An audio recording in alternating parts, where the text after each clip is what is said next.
Yo, yo, yo, yo. Let's go, Turbo. Another episode of WTF Weekly with your host with the most Culado Smoke, Yuck Mouth in the He's house. And I'm in the house with the gang, the committee, the nation, Dragons in the chat ASAP. Yeah, dig. I see my sis Shaniqua in the building. What it do, sis? Darren Hall was the first on the tap in, so he definitely get the screen mean Gene.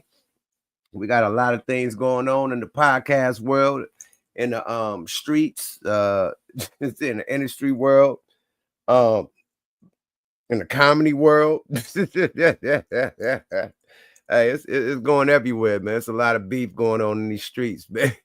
So we're gonna cover everything, man. The real WTF, you feel me? Straight up, man. Let's let the people get in the building, man. Let's let the congregation and the nation get in the congregation. Yes, let's let the nation get inside the congregation, man. You feel me? Let us know where everybody tapping in from before we get this thing going. You did. Salute to everybody tapping in from all over the world, little boys and girls. You hear me? Yeah, we're gonna talk it, man. We're gonna pop it tonight, man. Drake is doing the most diabolical when you hear what he did with this new case. Like the case is already diabolical, but the new extra that he done added the extra spice, the extra spice girl that he done added to it is many, bro. I ain't never, whoa.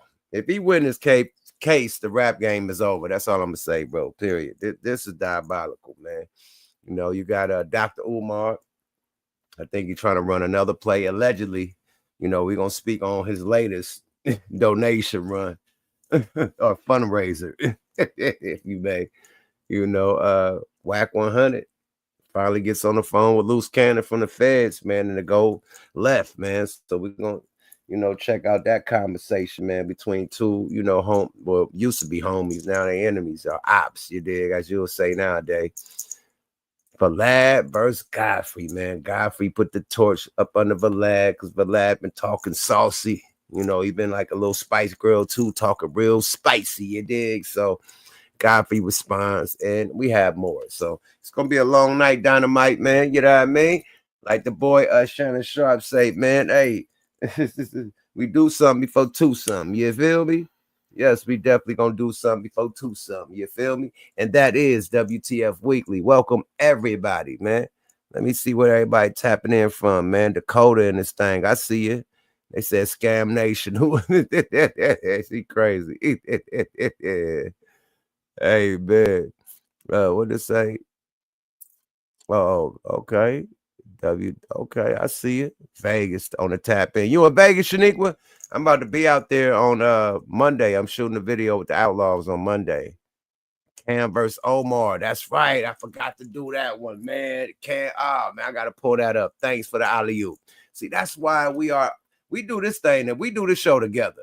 Me and the gang, the committee, the nation. You know what I mean? Yeah, we all do this together. It's like y'all right here sitting next to me and we doing this podcast together. Y'all be helping me out with things I forgot about. But O is my homie. Cam is an associate. I know Cam. But O is the homeboy. Like O is on my new album going crazy. I got a song with O. Like O, yeah, oh my goodness, going crazy. You know what I mean? So yeah, I got one with Omar. Yeah, he gas when it come to bars. You hear the bars he shot at Cam already. You know, so yeah, I got a song with Omar, so I really didn't want to touch on it, but yeah, now that he responded and it took it on, you know what I mean, said what he had to say about it, we're gonna talk about that too, man. But it's a lot of things going down behind the scenes. I don't want to talk about it, but I talk about it right now. No jumper, orange jumper. Y'all need some help, my brother. You got niggas falling asleep on the podcast, mid-podcast. You got niggas threatening to fight niggas and squabble with everybody. Then y'all set it up for the nigga to squabble and he gets slid 2 times. So he can't say he want to fight with nobody no mode. All them threats, man, you got slid already, bro. Stop it. Can't be the biggest, toughest, baddest and get slid 2 times. Shh. I'm cool. We don't want to hear that no more. Then you got all the racial slurs. You got the Mexicans versus the blacks, or the blacks versus the Mexicans. A lot of racial discrimination or racial beef going on up there. You got people about to fight every night. Like, that's a dangerous podcast. Like, I don't see why y'all keep going up there.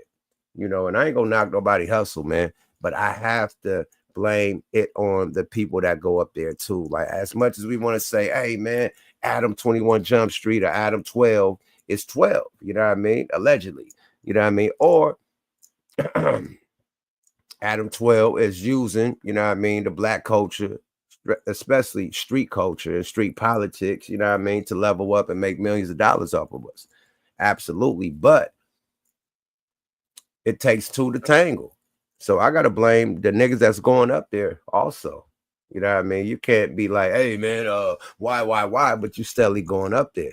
And you steadily going up there dealing with the bullshit. Whether it come with a federal case, a RICO, whether it come with discipline in your neighborhood, whether it come with, you know what I mean?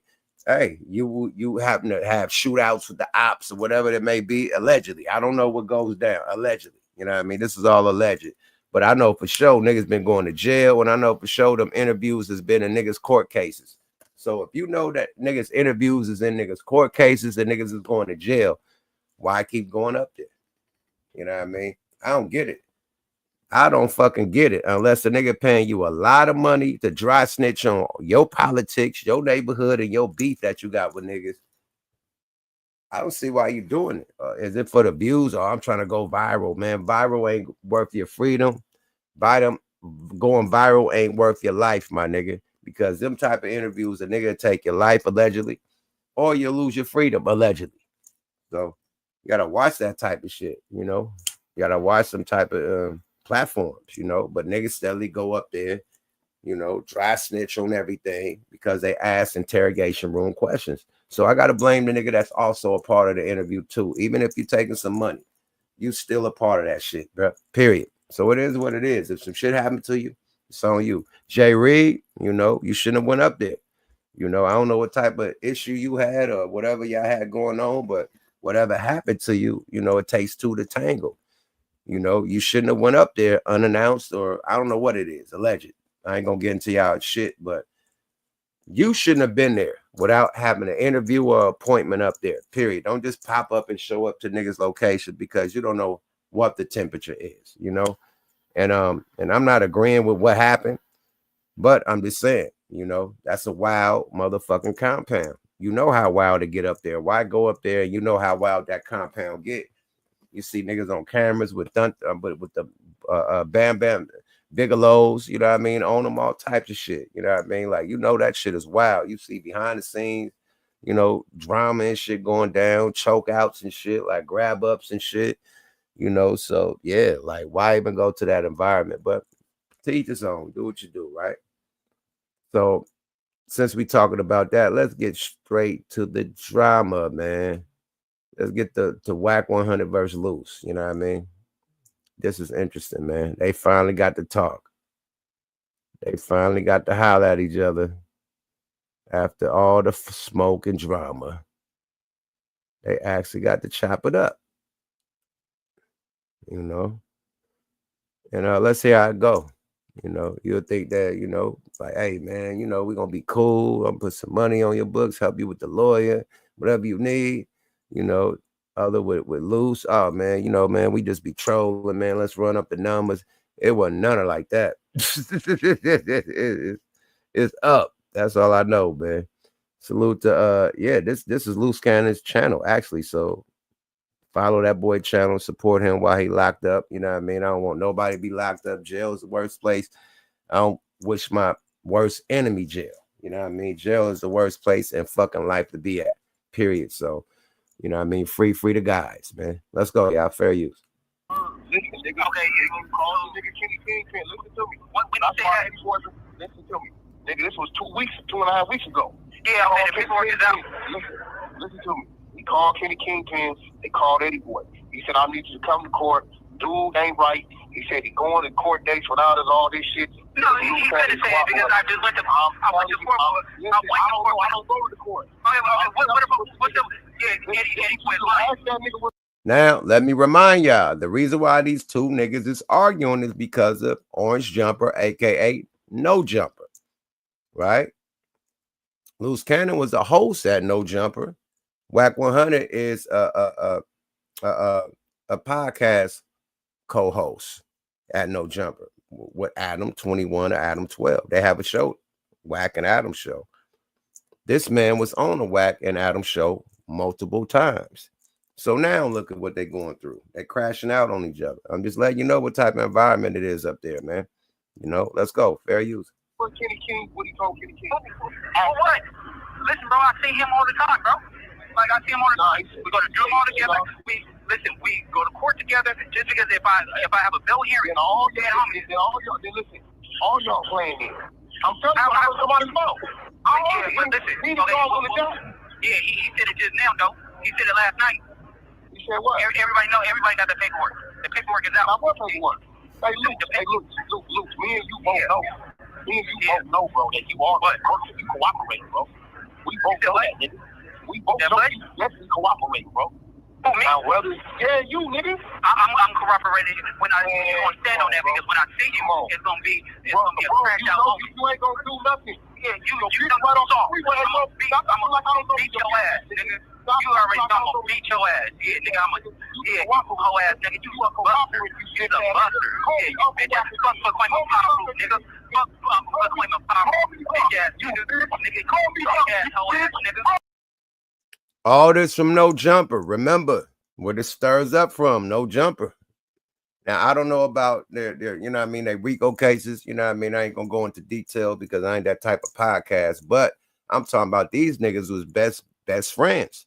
Now look, all because of Orange Jumper. Let's continue to crash out. Fair use, man.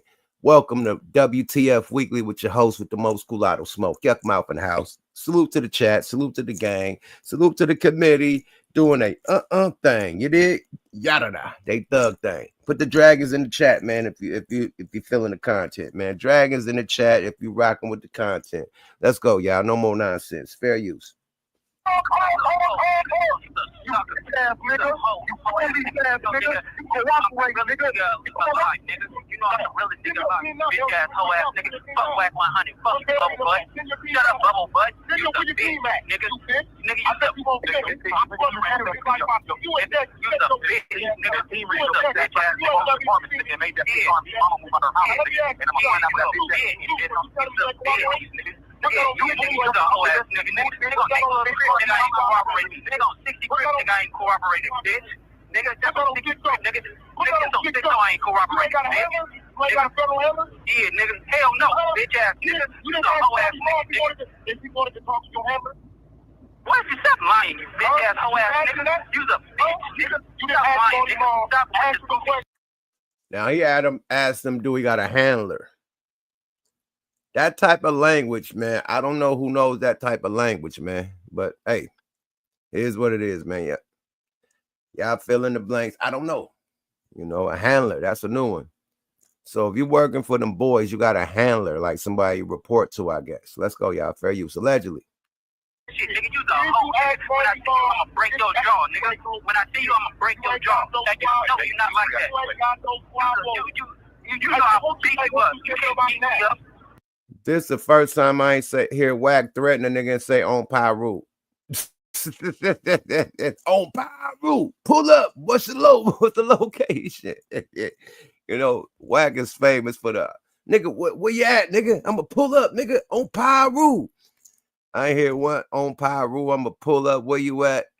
Of course, the nigga locked up, so he can't say that. But still, I ain't hear one on Pyru. You know, no disrespect to the politics, but that's like his slogan right now. You know, he always say on Pyru. And salute to all the Pyrus. No disrespect to the politics. You don't, but that's his slogan right now. You dig? Let's go. Fair use. Yeah, nigga, I'm the best fighter that you ever seen. You ain't got no squabble. Yeah, okay. You got it jump every day. You ain't got no squabble, nigga. Yeah, right. I'm gonna beat you up. Though. Yeah, you the bitch, nigga. Fuck my mother. Pyro, nigga. Fuck Pyro, nigga. Fuck Pyro, nigga. You the bitch, nigga. Yo, mama's a bitch. Your grandma's a bitch, nigga. Your daddy's a bitch. Your son is gay. You got a homosexual son, you bitch ass nigga. Shut up, bitch. Yeah, nigga, I'm in here, nigga, on the main line, nigga. Fucking tall, nigga. Bitch ass nigga. I'm on the main line, bitch. Yeah, I'm on the line. You was a goofy. Stop lying, you hoe ass nigga. You's a bitch, nigga. I'm a bitch, nigga. Shut up. I'm hoe hoe ass nigga. I'm your uncle. Yeah, you a hoe, nigga. I dangled the carrot across your head, bitch, for a whole year and a half, and made you doing everything I wanted you to do, you bitch. Shut up. I treated you like a prostitute. I treated you like a prostitute, bitch. Yeah, you didn't make me say shit, prostitute. Yeah, you a prostitute, you hoe ass nigga. You's a prostitute, bitch. The bitch, nigga. You can't, you know when I see you, I'ma break your shit up. Shut up, hoe ass nigga.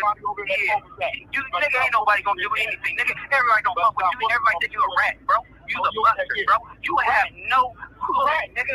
You's a buster. You's a hoe. Shut up, bitch. Shut up. You trying to think about open cases, nigga. Shut up. Shut your hoe ass up, nigga. You got a short No, I don't. You's a goofy. Just expose it. You never expose nothing. You just talk. You just talk. You's a liar. You's a liar, bitch. Hey, look, get this bust your ass off the phone. You's a bitch. Nigga. Shut up. No, read the paper. Shut up, bitch. You hoe ass nigga. Your son is a faggot. Fuck no claim of power rule, bitch. Yeah, you can't do shit. Nigga, I'll beat you up. Nigga, I'll knock you out. You hoe ass nigga. Shut up, bitch. Yeah, nigga, fuck. Yeah, motherfucker claim of power rule. Shut up, bitch. You ain't got no hood, bro. Okay, yeah. I bet you understand the niggas. You ain't got no hood. That's why your bitch over there taking dick, nigga. Yeah, okay. Your bitches is the most disrespectful ass bitches in the world. Oh, hey, how about this? Yeah, okay. How is domestic lady? Yeah, how they going at the women and children is despicable. Fuck diabolical. It's despicable. It's like no women and children, man. But they both going bad on each other, women and children. Like it's wild out here. Hey, the YouTube streets is heated up, man. From the feds to the from 21 Jump Street hit the Orange Jumper, man. It's going down, man. Only on YouTube. Let's go, y'all. Fair use. You got a Mexican lady? Yeah, over here telling me all your secrets, bitch.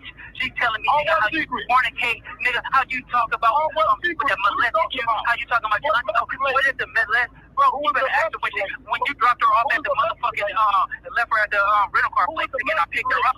Nigga, ask her how when I picked her up from the rental car place, bitch.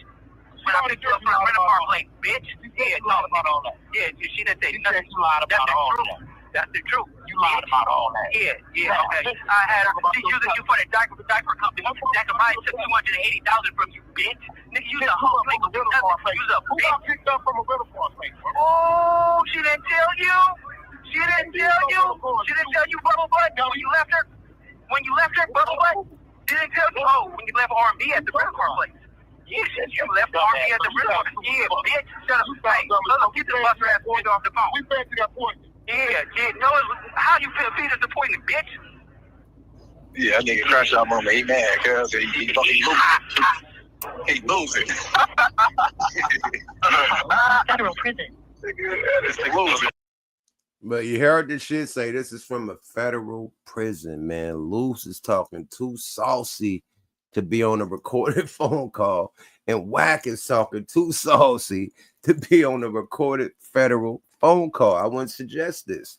I suggest a nigga go visit a nigga in person and say this shit through the window, then say, oh, I mean, it's still being recorded. I don't know, send a letter or something. Like, I don't know how to get that, but damn, bruh. This is, and it's on YouTube too. The threats and everything, bro. This is nasty work, bro. You know, ouch. Yikes. Ugh. Oh, boyski. Yada. Let's go. You want somebody to cooperate, and there ain't no paperwork saying we cooperate. This nigga weird, bro. He's a goofy. That's what he had to do. You get what I'm saying? You just cracked him over the head with whatever you just said to him, though.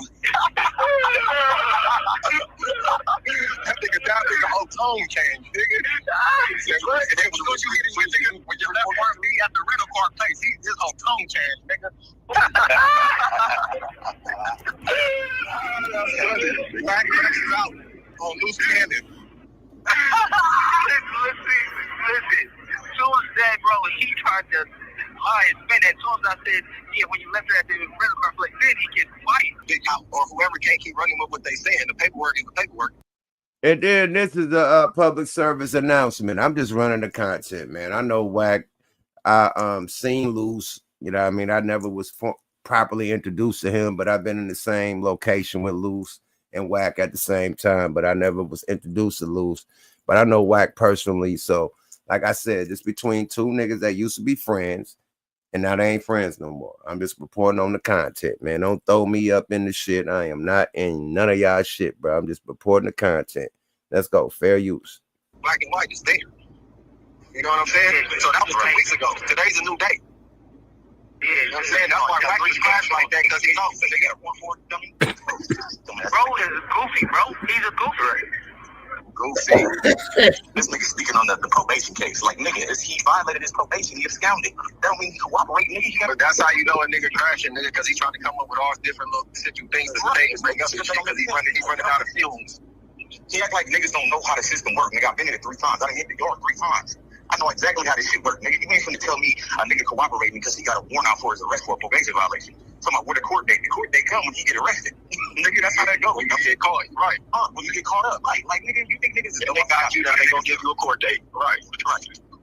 He did make a good point right there, man. Like, you could have a warrant out for your arrest, you know, for missing a court date. But if you miss that court date, that date is over. That's why you got a warrant for your arrest. They gonna give you an old ass court date from months ahead. You know what I mean? When you get caught 2 or 3 years later, they're gonna say, hey, the court date was 2023 when they catch you in 2025. You know, that's when the new court date starts. You know what I mean? So they had a good point with that. Let's go. Fair use.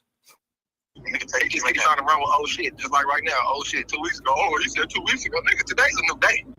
And some work just came out that everybody jumping on, nigga. So, and like Kennedy just said, the main nigga that don't really like him do Sam's, nigga, he didn't even have to say shit, because nigga, it is what it is. Y'all all say Bubble Butt changed his whole tonality when I brought up R&B, because he knows there's some skeletons in the closet that she exposed to me. He's a sucker. Sweetie! Oh, wow. That's crazy. Let's make sure I end this without nothing new starting. Okay, cool. And they starting. Okay, cool. Wow, this is bananas, man. And I'm gonna keep it a buck. Just being a nigga from East Oakland, I don't like how, you know, the podcasting in LA went. Oh, see, I knew something was about to pop up. Let me stop this. Okay, stop.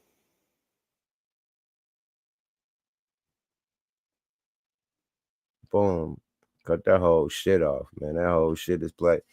But I'm just saying, I just don't like how the LA, well, it became like the fad right now, just for LA podcasts to talk about their politics, you know, to put different politics against each other on the podcast. And that's been the whole style. Like I said, it went from the war in Chirac to the war in LA on the podcast side of the game. And everybody doing it, you know what I mean? From the East Coast, Fedademics talking about it, the down south with 1090J to, you know, overseas with Trap Lore or Trap, whatever his name is, Ross. That's the new thing. It's the war in LA, and everybody's talking about it. Everybody's on their podcast talking about these politics. Well, oh, what happened at the Hood Day, and what happened at this one, and who got arrested, and who sliding on this one, and who got packed out, and you know who whoop whoop whoop, and who got G check, and who whoop whoop, and can't come over here no more. Who got ran out of here, and who. It ain't nothing about the artists doing music, you know, and we supposed to be hip hop platforms, you know what I mean? That's why the streamers is beating our ass, you know what I mean? Because they play video games, and when they get, you know, the artists in there, you know, they have fun, but they talk to them about their shit. They're not talking about like, yo, when the last time you shot your op? Who you got beef with? Who? When the last time you caught a case? Like, Kai Cenat is not doing no shit like that. You know what I mean? Joe Budden ain't doing no shit like that. You know what I mean? So, $1 million worth of game. If they do bring it up, they will give you some old man wisdom game, you know, some OG Unk wisdom, you know, like when he told Young Thug, he predicted, you know, Young Thug, he gave him a nice speech, and then boom, after that, the Rico happened. So, you know, when you got positive, you know, You could talk your shit, but when you got positive people that don't want that type of negativity or that type of dead end for you, where you're making millions and millions of dollars legally off this rap shit, man. You know, don't throw your career away over a fucking interview. That's all I'm saying. More of the story. Don't throw your millions and millions of dollars away into some street beef or some street politics over a fucking interview and some views that go viral. It's not worth it, my nigga. It's not. It's not, you know. And I'm just gonna end it on that. You know, let's get back to the other content, man. You feel me? How y'all feeling in the building? We got more shit to go. Drake is doing the most diabolical shit. There's a lot of diabolical shit going on, man. Now, Drake allegedly has put Kendrick Lamar kids in the new lawsuit. His kids. This nigga want DNA tests. This nigga's diabolical. Salute the Rapaholics. Let me subscribe. Cause I fuck with Rapaholics. Has Lawbury suing his record label like the Rapaholics. Fair use.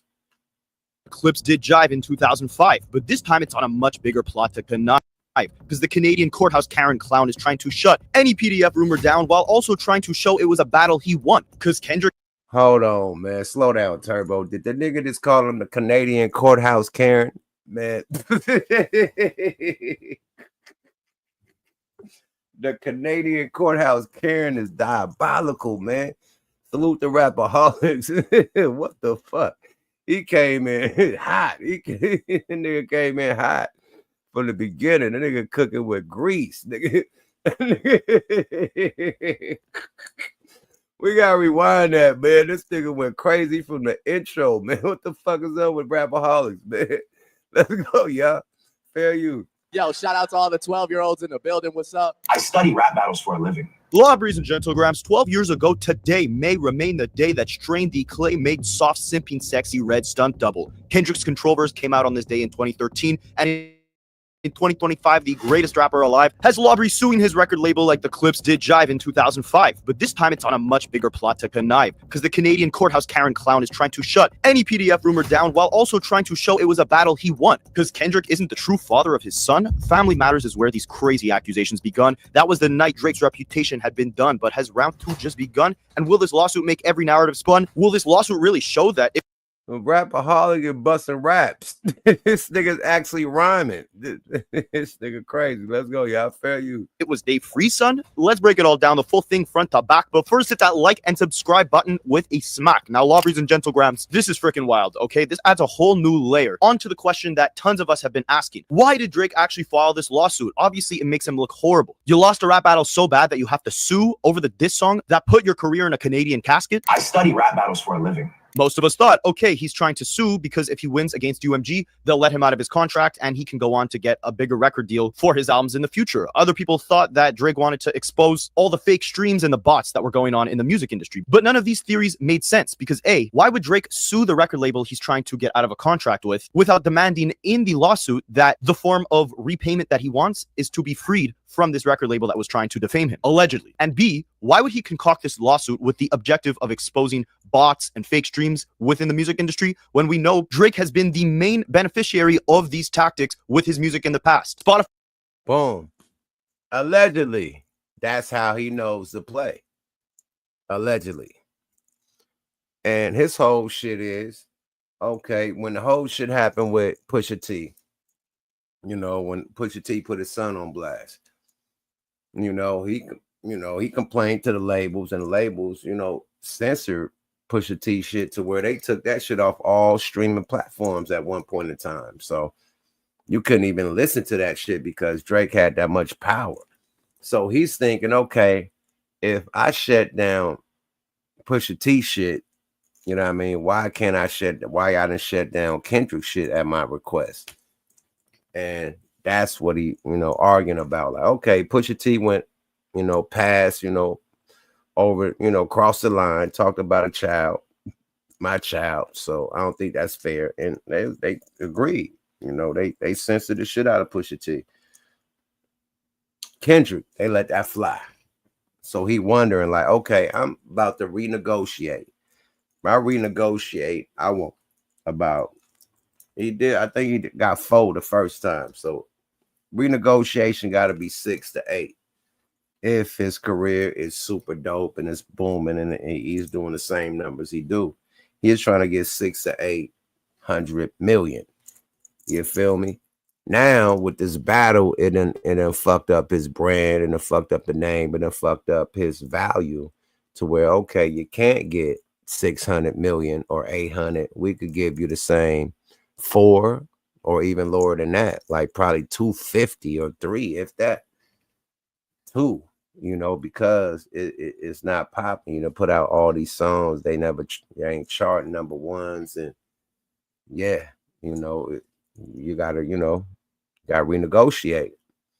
So he's suing for that. Like, nigga, I'm in the middle of renegotiating a new deal, and y'all hit me with this shit to, you know, lower my value. More of the story. So I get it from both sides, but to put people, man, let's hear what he doing, man. This is diabolical. Suing for lyrics. Now, sue the label for trying to, you know what I mean? But to sue for a song, like, come on, this song, that's main. Freedom of speech, my G. Canadian, learn. In America, we got freedom of speech. Let's go. Spotify users were demanding refunds because Drake's Scorpion album in 2018 was plastered onto so many different playlists that it didn't belong onto, all to boost its streaming numbers. If Drake was trying to expose Kendrick for using payola, UMG can flip it all around and say, Drake, the same tactics we used on Kendrick Lamar, we also used on you. So what was Drake's main goal with this lawsuit? What did he want to gain from it? In leaked DM messages, Drake had told someone that his plan with this lawsuit was to expose the shady business of the music industry and to make it a safer space for artists in the future. But that doesn't make sense because A, with this lawsuit, you're compromising free speech for diss records and just song lyrics in general in the future. And B, the whole making this a safer space for artists in the future, that could relate to the botting and the fake streams, right? Because if big record labels are able to put fake streams on their artists' music, then it hurts independent artists who don't have the budget to put fake streams on their song.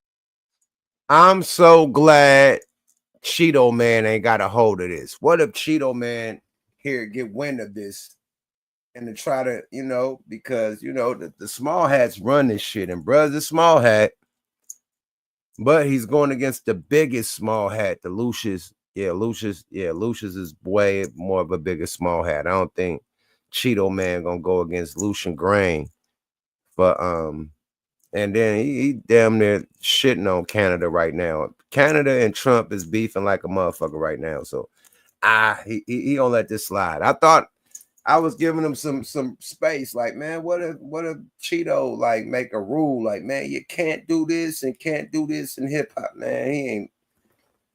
My bad. That was a dumb idea. My bad.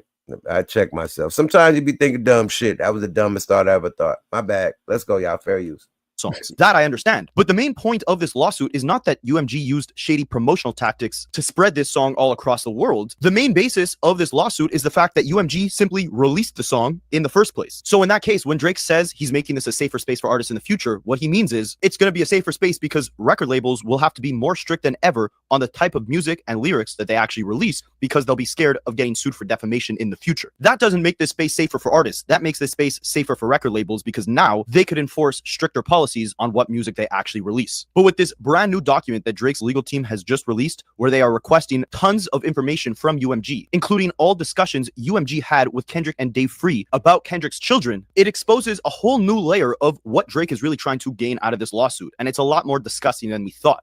Drake is trying to show the world through the information that's released within this lawsuit that the accusations he made against Kendrick Lamar in the battle were actually factual, and that the accusations Kendrick made about him were false. He wants to show the world, look, I was telling the truth when I said that Kendrick abused Whitney or that Dave Free was actually the father of this child that the world thought was Kendrick's. Meanwhile, he was lying about me when he called me a PDF and not like us. So if you thought it was disgusting that Drake was requesting Kendrick Lamar's recording contract with UMG, stick around because the rest of the new documents that Drake is requesting are a lot more disgusting and invasive. I study rap battles for a living. But if you're thinking this is some big red button that UMG was not expecting, think again, because months ago, they actually sent a letter to the judge where they requested that any documents that the judge allows Drake's lawyers to take from UMG have to remain confidential, meaning that the public likely won't have access to see whatever gets exposed in this lawsuit. all of Kendrick's recording contracts, the promotional tactics they used to boost the numbers of Not Like Us. Or now with this new document that Drake filed, the public won't be able to see, if the judge grants access to this, any communication between Dave Free and Kendrick about Kendrick's children. UMG months ago had cited the court's model protective order, and they said the reason for this alteration is that the parties agree that this case is likely to involve the production of highly confidential or proprietary business information like undisclosed contracts and information that regards people who aren't actually involved in this law. So Drizzy Drake is trying to cover his own, you know, so he don't get countersued for defamation. He's trying to prove what he's saying and his rhymes are true. Allegedly. He's trying to say that Dave Free, allegedly, is the father of one of those children. Allegedly. He's trying to say that Kendrick Lamar allegedly had DV cases. Allegedly. So the countersuit, you dig? Because if you saying the same things he's saying, you know, which is supposed to be all alleged and hip hop, you know, proverbially, whatever that is called, you know, I just learned that. But anyway, if it's that, you know what I mean, satire, you know, whatever it may be, or braggadocious rap, you know what I mean, like nobody is taking it as fact unless it's some background to it. So he's trying to find the background to it when we only see background with you allegedly, you know what I mean, damn near putting a stamp on allegedly what he was saying on the A minor thing. I ain't gonna say that the P foul thing, but the A minor thing, man, you was caught on stage hugging a girl and all that, the young girl, you know. So you know it ain't no alleged, it's documented. So y'all can go back and forth, but he's trying to make sure his, you know, his back is covered with what he's saying. So now I need DNA tests. Like how? Who's gonna take a DNA test for this nigga court case? I'll wait. Second of all, the other party want to do, he wanted a DNA test, and then who's gonna go? He said he want to go back to 2014 on up to now. And if he ever had a DV case, he wants it bought. The like, man, if you don't stop it, bro, this is diabolical. And at the same time, still sending shots at Kendrick with the Iceman rollout. And he's shitting on everybody, athletes, you know, LeBron, you know, he's shitting on people. But he can shit on people and talk shit about people, you know, threaten to reveal like they was cheating or something, allegedly. But when somebody puts your business on blast, now it's defamation. You better watch out for LeBron. If you win this, LeBron coming at your ass. No Frank Ocean. Let's go, y'all. Fair use. Lawsuit, and the disclosure of all this information would cause significant harm to UMG, to Drake, and to all the parties who aren't even involved in the lawsuit. UMG agrees to hand over any documents that the judge says Drake's team is allowed to collect, but it's on the basis that it stays between the court. It doesn't get released to the public. But let's take a look at everything Drake is requesting. He released a 76-page document requesting 70 plus pieces of information, including not only information relating to Kendrick's children, but also any info about Drake's past and if there was any criminal acts associated with it, and even the email and contact of Screwface John, the YouTuber. Dope channel, by the way. So let's dive into this whole document. Now, because they're requesting a bunch of things and because this, you know, legal documentation can use some very fancy language. Hold up. He done put a YouTuber in this shit. Like, okay. Screwface John is a reaction channel. He reacts to music. He play the music and reacts to it. Everybody's Drake, Kendrick, whoever it may be. He reacts to music. That's his channel. He's a music reaction channel.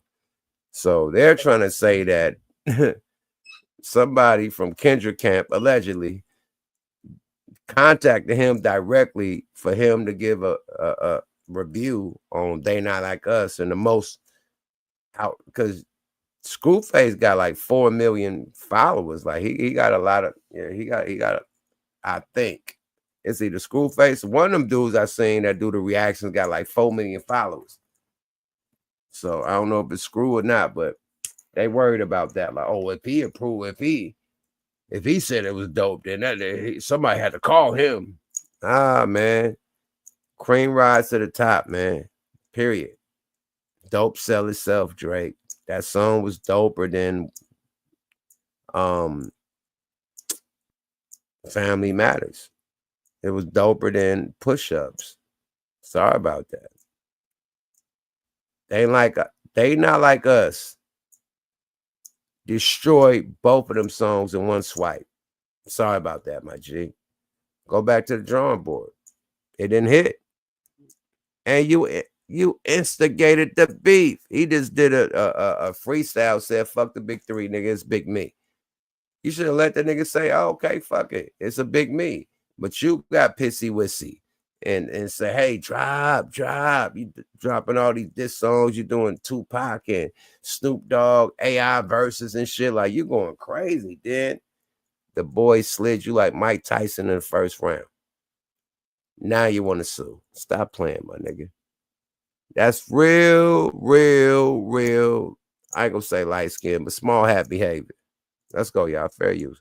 Which they clarify a few things which will be important for you guys to understand what they're referring to as we go through this piece by piece. So, number one, when they say the word communication, they don't just mean UMG actually verbally communicating with different entities. What they mean is communication is any type of contact or way of sharing information, whether it's in writing, electronically, in person, over the phone. It includes letters, emails, texts, instant messages, DMs, voicemails, social media posts, likes, shares, comments, or any other way of interacting on social media. So that's any type of way of sharing information. Meanwhile, the word document, when they use that, it means anything that simply contains information. So any email, any social media post, text message, internet browsing history, stuff they shared on their social media or to other people in the DMs, anything that they bookmarked on their social media, so like any post that they saved. Basically, Drake wants any form of trace or history that anyone associated in this lawsuit has had with UMG.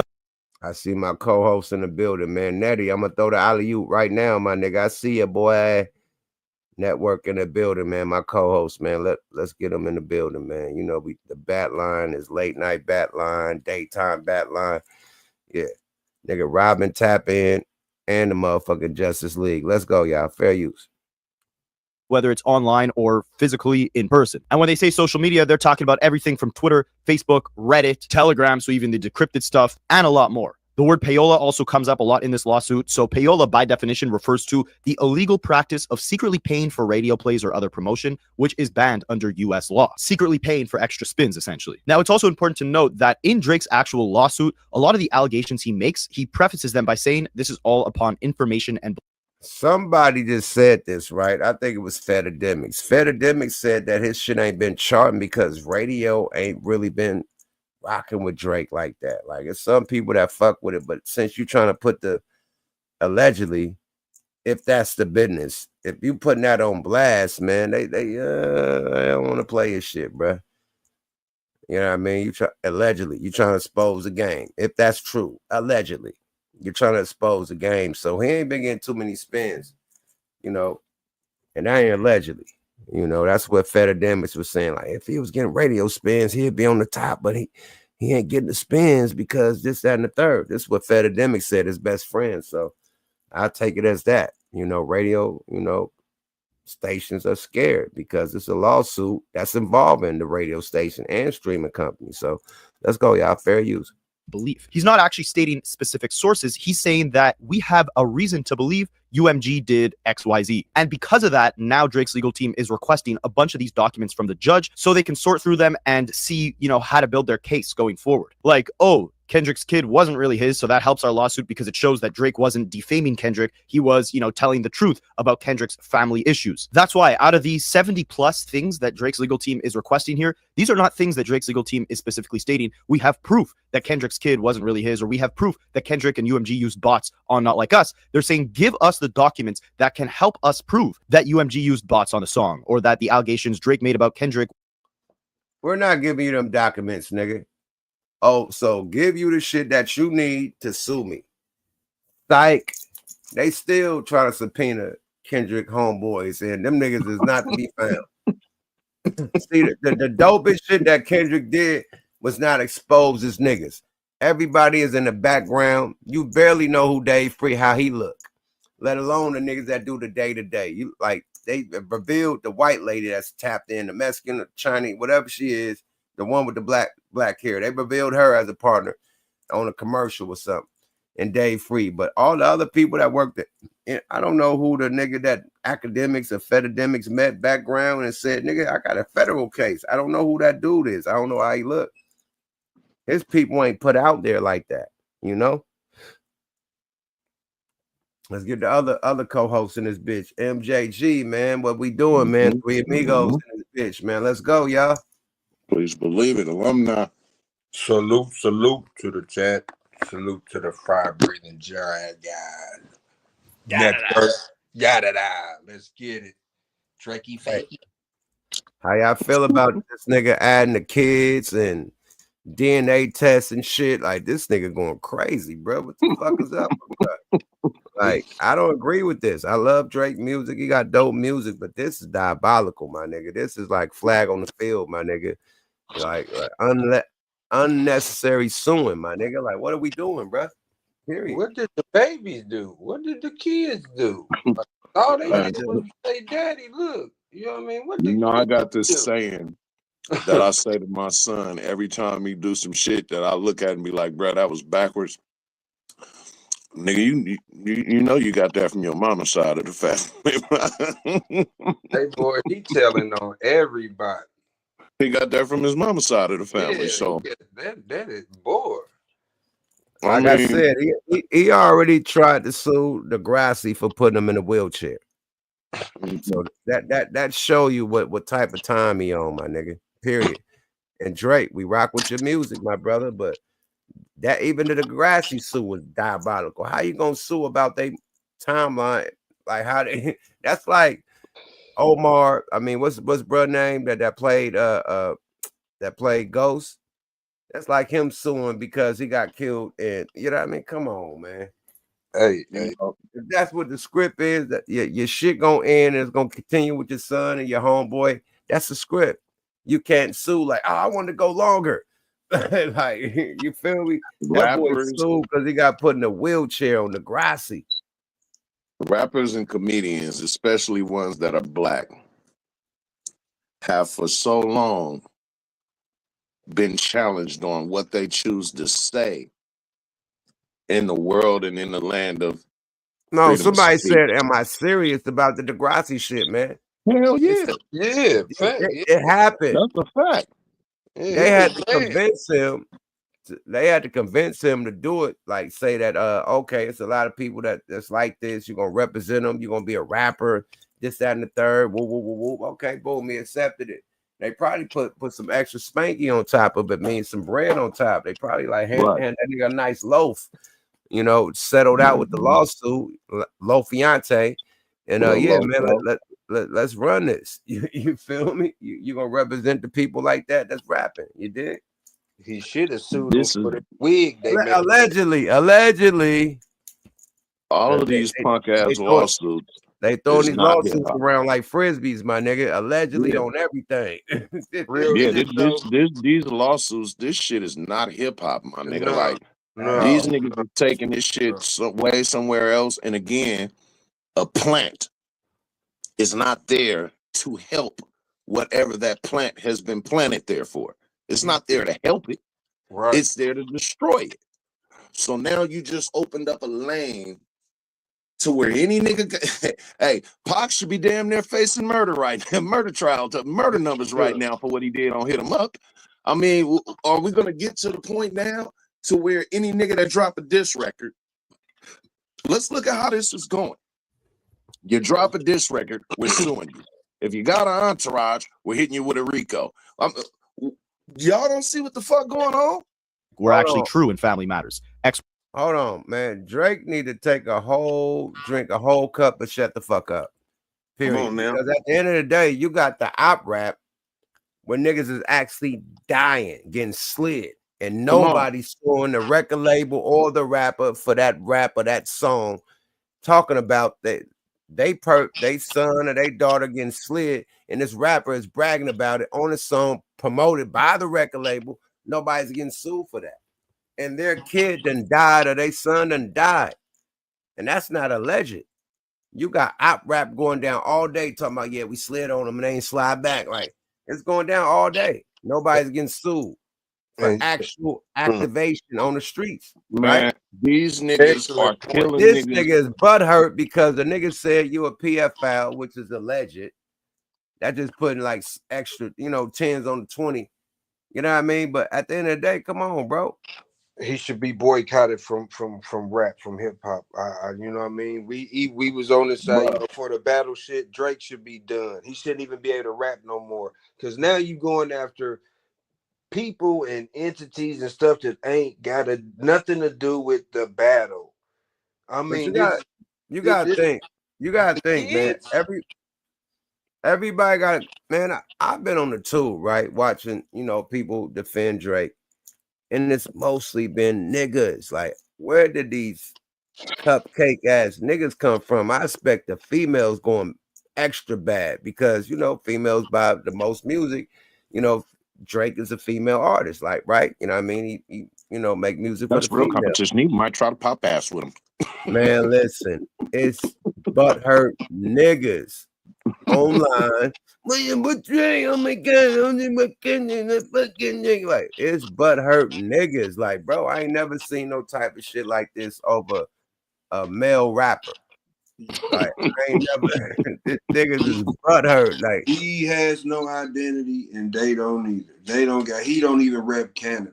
His whole identity is American, braids and everything else. All that. He ain't even Canadian, man, for real. He's just from there. And he gotta stop wearing them weird ass vests. I think the vest came from Canada because nobody wearing them dusty ass vests he be wearing. That nigga gotta quit wearing them rainbow berets. Yeah, where he get that from, my nigga? Boy, who told that nigga to do that curly shag with the beret shit on it? That's not finna become a wave, man.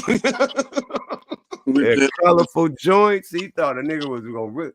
His wave ain't never been it. That's what he's missing. Swag. It's no way that he ever dressed. Somebody was like, okay, that's how we gonna dress. Never. How would we know he from Canada? You know what I mean? Like, where's his Canadian? His swag was always whoever he was around. Right. Where's his Canadian swag? Like, where can he say this what we rock in Canada? You know? Oh, he's a biter, man. Look at the Luther video, right? You seen the Carhartt, the Carhartt like hoodie, Kendrick had on. Look all the Iceman shit. He got the same blue Carhartt with Iceman on it. Like, this nigga's a biter, bro. Hey, look at the Super Bowl and then look at the shit he did. What's that video called when he did with all the dancers and shit? Like, he bit Nokia. He bit the whole video from the Super Bowl shit. Yeah. He should have OVO maple syrup, goddamn it. Bro, he ain't got no originality, my nigga. Not at all. He should be getting tariffed for some shit he importing to America, but he ain't. And you said something ain't gotta be said no more. Nobody sued no record label or the people that was involved in real harm. This cat, he ain't even no cat. This motherfucker, I don't even know. You can't even call him no animal. This whatever. He sat there and sued this. He want to know these people's DNA, this man's DNA of his kids. He want to know. Now he's bringing up super personal stuff. I mean, like, this is not rap.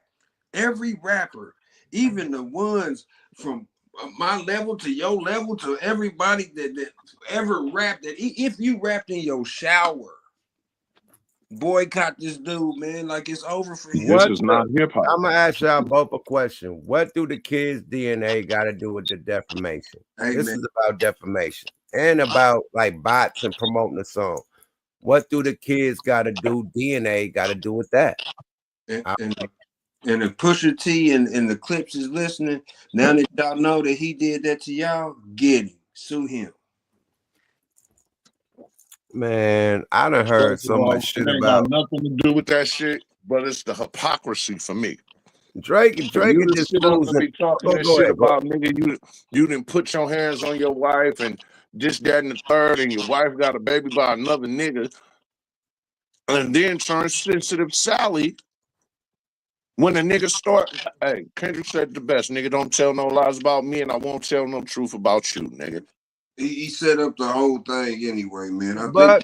But Drake did the motherfucking Cheddar Bob shit. He shot himself in the foot. Yes. He gave the nigga the alley-oop Right. on the song with Tupac, when he did the Tupac AI and he did Snoop AI. He said, "Talk about me liking young girls." He did. Yeah. He did. He did exactly that. Yuck and Network. We own What the Fuck Weekly Records, and we got Kendrick, and this dude is trying to sue us. I'm telling y'all, I'm not signing him because now he's not marketable no more. He turned into a super buster because he's trying to sue us, and he won't. We can't make no money off of him because both them niggas on my label, he gotta go. the public You ain't trying gonna to sue me, nigga? support that. It's not gonna support. Man, he's not relating with the culture with this bullshit. He relating to streamers and small hats. No, we ain't even buying him out either. We don't. But look, streamers play video. They buy video games and download. They don't play music like that. They ain't all in the music like that. The streamers don't buy the music. The culture buy the music. Hey, so that's why shit ain't chart like it's supposed to chart. You got to get back to the. Somebody got some feedback. I think it's you, MJG. Yeah, it's probably me. Hold on, because I am close to the West Side. You gotta just mute when niggas talking. Perfect. There you go, MJ. Unmute when you come back in. I'm just saying, bro, like you're just losing 1,000, 1 trillion player points when you're doing bullshit like this, bro. Like niggas had you on the highest of pedestals, bro. You up there with Jay Prince and the mob, you know what I mean? Fucking Jazz Prince discovered you, you know what I mean? Bought you to Young Money, you know what I mean? When niggas Wayne didn't even believe in you. Bought you the first time you bought him through, and bought him through a second time, and we're just playing the shit on the bus. And he was like, "Who that?" He's like, "That's the nigga that you didn't like. That's Drake." He played the singing Drake, not the rapping Drake. Oh, he sing too and rap. Oh, nigga, man, let's put him on tour with us. From that led to what we doing right now, the career Drake got. But you know, he was with the mob, nigga. You with Cash Money, you with the mob. Them two street legit record labels, legendary record labels that's from the streets. You know what I mean? You don't get a better alley-oop than that. You don't get a better cosign than them two labels. Period. Together on one UWAP. Oh, come on, bro. That was the ultimate and the hottest rapper in the game at that time, Lil Wayne. Not only the labels, you got Wayne with the stamp too. So it was the ultimate alley-oop on the come-in, period. So now you ain't fucking with Wayne. Now, I mean, I don't know what the relationship is, but it don't look like it's there like that, allegedly. You know, I don't see the mob around like that. I don't know if they're there still or not. I don't see no Young Money. I assume the see no mob's Young still Money. there. I see OVO. Hey man, I don't see none of the guys. Like more of the story, I don't see none of the guys. I don't see Baby Wayne in the videos. I don't see this nigga in the ice box by itself. Like nigga, you ride around in ice trucks without the guys. Like where the guys at? Where Jay Prince at, man? Where the guys at, man? Where Baby? Where Wayne? Like fuck it, where Nicki at? Like where the guys and the girls at? I don't see it, bro. Period. Nobody's advising him from that, man. Like, you know what I mean? Nicki going ham, he going ham, you know what I mean? Shit. Nobody wants to be affiliated with the nigga that filed a lawsuit on a nigga in a battle rap.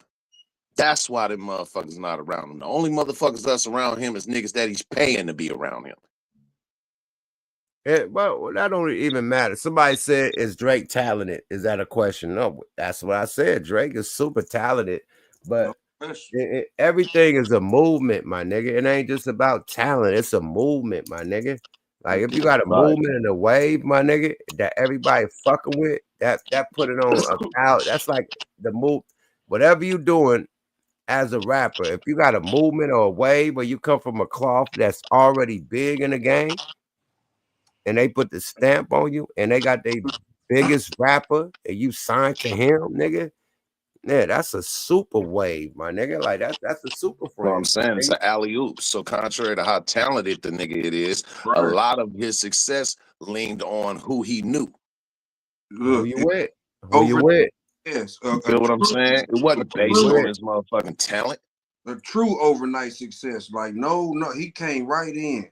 from Trey songs to right to rap a lot, like an overnight success, like wham. You know what I mean? Like The shit that plants do. you know what I mean? From Degrassi to that. You mean like bop? Well, the nigga Peter Rosenberg told him, like, you the first, small hat, rapper like that. You know what I mean? And this is like Young Money days, like Bedrock days. They was Right. backstage, and he's like, "Yeah, I'm gonna be the biggest." And he's like, "Yeah, you're gonna be the biggest because you a small hat." And they start talking that small hat stuff, and boom, he said, "Yeah, I'm gonna be the biggest because I'm the first of my kind." He said that, bro. Drake said that, and Peter Rosenberg, being a small hat too, said that backstage. And this is the young Drake days. And look at what they did with the small hat. Made them the most dominant, the most successful out of everybody. I thought he was talking. And a nigga had enough nerve to say started from the bottom. Right, started from the top. The bottom of what? Nigga, that big ass house that you was in, nigga, the whole basement was yours. Nigga, that motherfucker was about a 5-bedroom apartment in the basement. the bottom of that big ass house. When he had his bar mitzvah on TV, you know what I mean? It was going down. That's when I knew he was in there. He was in there when he had that bar mitzvah on TV. When they had his his small hat on, he busted the bottle. I was like, oh yeah. Oh, he's at the top. He doing that. He's gonna be at the top of the game. Nobody doing no small hat festivities and no rap video ever. Not a rapper. Nah, man, you had Public Enemy, like, yeah, motherfucker, you in John Wayne. I'm black and I'm proud. Like nobody ever like. Hey, the only thing I heard Jigga was L'Chaim. Jigga said L'Chaim, and that was it. Like, nah, it never was no real small hat representation besides, in the boardrooms, you know what I mean, with the executives, the lawyers, you know what I mean, the accountants and the management and all that. That's when the small hats come in, man. It never was on the real music side of the game. Of course, it's some small hats doing production. Of course, I'm talking about rapper, full-blown, successful small hat rapper. This is the first, you know what I mean, period. They running like the Olympics, my nigga. You know what I'm saying? It's a relay. I just think that niggas really need to understand how this is going to affect the game, or how it's trying to affect the game. Nigga, you sensitive ass bitch. I'ma keep it real. You sensitive bitch. Nigga, you want to motherfucking sue a nigga over a diss song, and this motherfucker's out here spitting op raps who done killed they ops. And I'm not gonna mention no names, but people that when I say this gonna know who I'm talking about. And this person who got killed in broad daylight, nigga, on a main motherfucking strip in Chicago's mother got on live and said, man, y'all, we need to stop this shit. And they dissed his mama. Hey, and man, you got the nerve to be talking about, well, I didn't like the way he said that, so I'm gonna need a DNA test. Shut your bitch ass up. Like I said, it's real demonstrations going on over rap music, bro. And this is the least of at the bottom of the totem pole. People are losing their lives over these rap beefs, these op raps. People are losing their lives, and nobody's suing. In the That's what I'm word. saying. Like, have a whole cup of shut the fuck up. You got to drink a whole cup of shut the fuck up. Period. Nigga, it's niggas in the motherfucking trauma unit with half their arm hanging off, nigga. Niggas got bullet wounds in their heads and backs and chests and stomach, and you walking this motherfucker talking about him pinched me. Him said. Him said. Get your soft ass out of here. Him said. He's saying he fucked up my renegotiation, basically. And y'all, you putting a lawsuit on the company that you signed to fucked up your renegotiations, nigga. And y'all was in on it. That's what you ran the play on Pusha T. And now you gonna expose the play. We gotta get my country ass nigga Hennessy in this motherfucker, man. Please, Hennessy, don't be drunk. Don't be hella. I mean, it's cool to be drunk as an OG, you know what I mean? Niggas drink, but don't be drunk and whiskeyed out saying stupid shit, man. Because Hennessy coming in change the subject. Like, hey man, I seen a spaceship on top of the building, dog.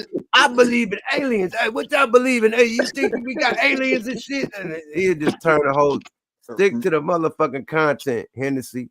Off the Hennessy, man. Let me get my nigga in the building, man. Welcome back. It's been a minute, Hennessy. Let's go. Hennessy, what's up with it? Hey, dog. Hey, salute, Yuck. Salute, chat. Hey, dog. Salute, panel. Salute, chat. I told people from day one when Drake dropped that bomb, that failed ass video with Kanye, he's gonna be a problem and not in a good way. And then when Rap-A-Lot picked that nigga up, I said, this is some other shit. But what people did not know, that Drake was doing Degrassi over in Canada.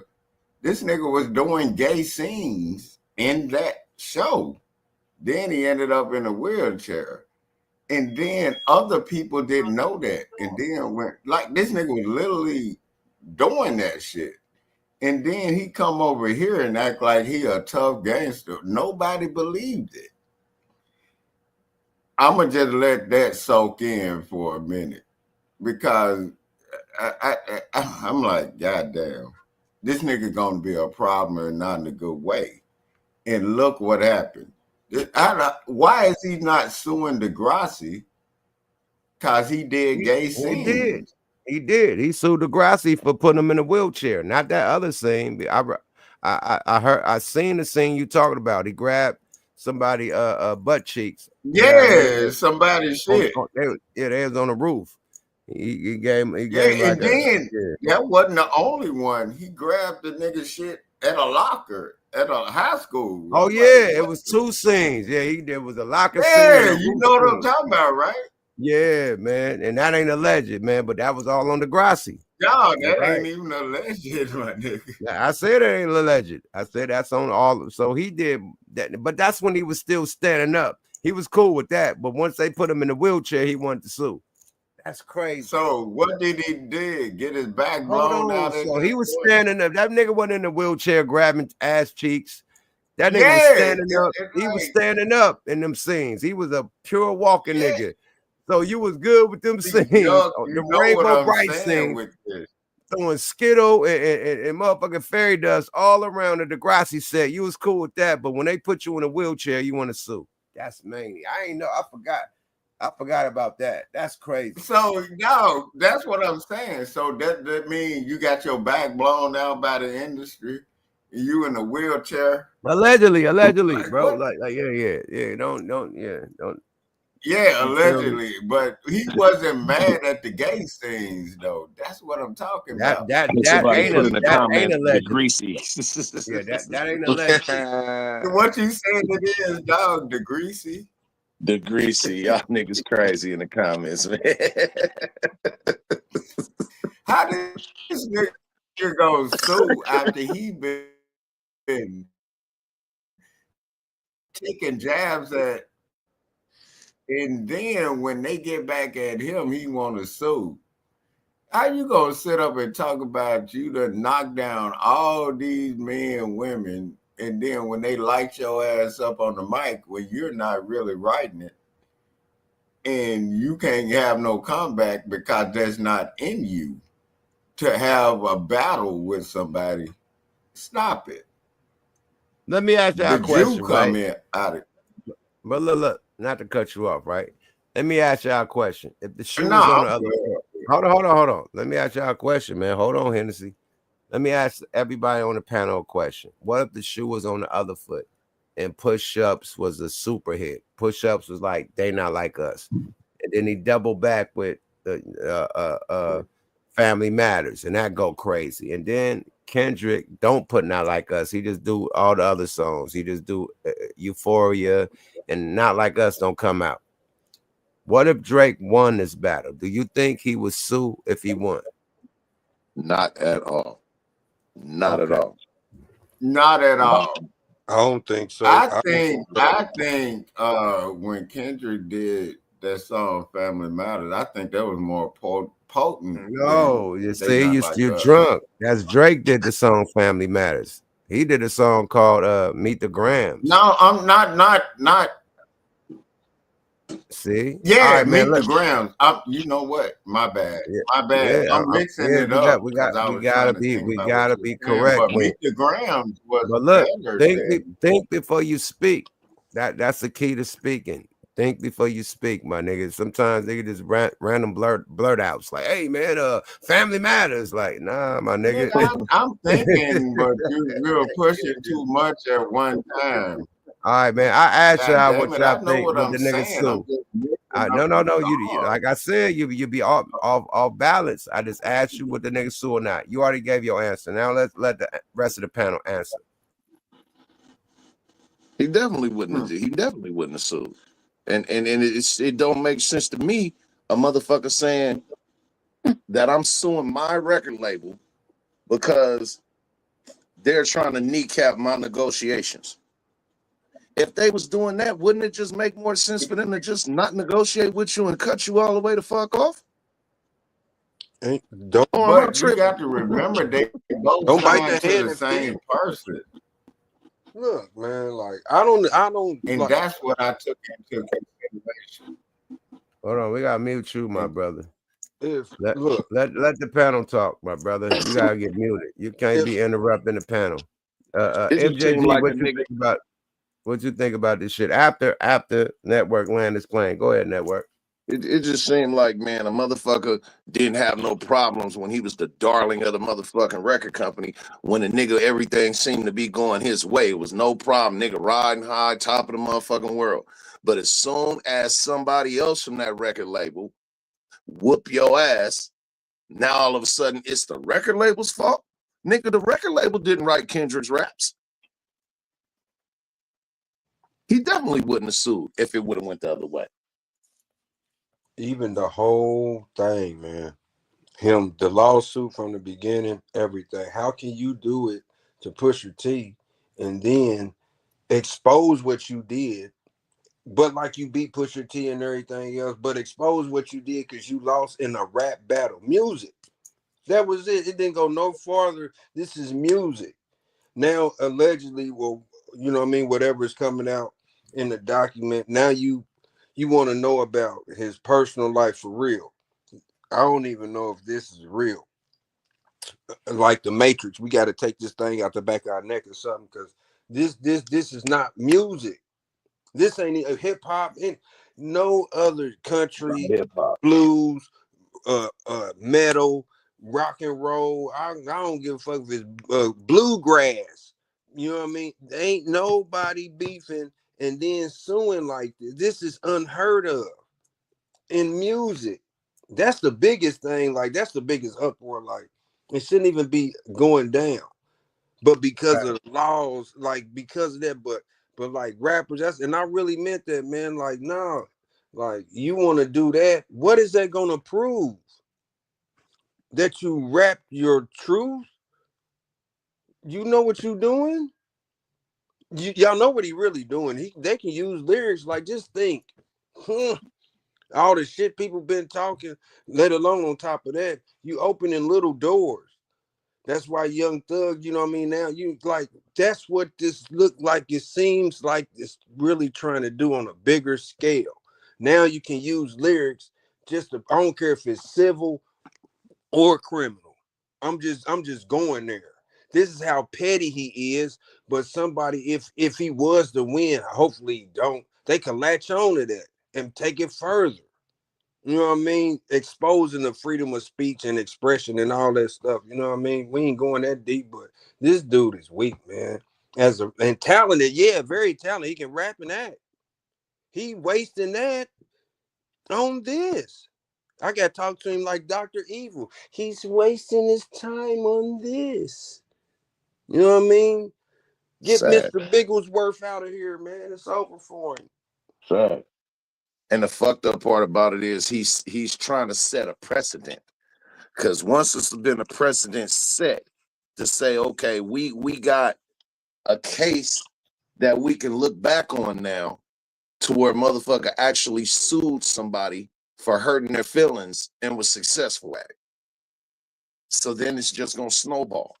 Yeah. Motherfuckers, like you said, it's gonna latch onto it, and now everybody gonna Bro, turn into I'm gonna keep it a buck, and I'm gonna let Hennessy come in after this. I'm gonna keep it a buck. We lucky Cheeto Face ain't got involved, because how he try to stop the NIL deals, you know what I mean? Like try to cut their limit. Like he's really trying to shut people money down, allegedly. Imagine if he like try to shut the record labels down next. You know what I mean? Because companies are shutting down left and right because of these tariffs, right? You know what I mean? Hella big corporations are shutting down, like big time corporations shutting down because of the tariffs. Farmers and stuff can't even keep their farms and their land together because of the immigration splash with the ICE thing that's going down, right? So imagine if he say, "Hey man, I don't think record labels should be letting people do this type of rap and that type of rap, and I'm signing the bill to where."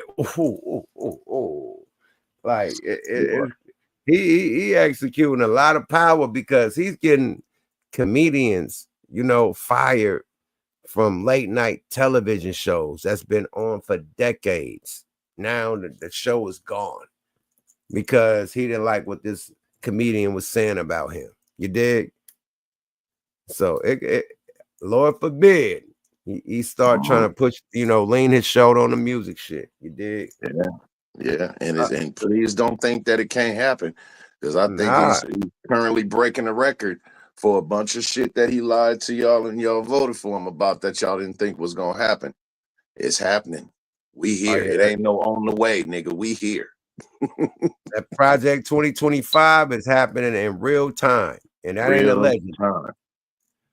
What up with the Hennessy? Talk your shit, my brother.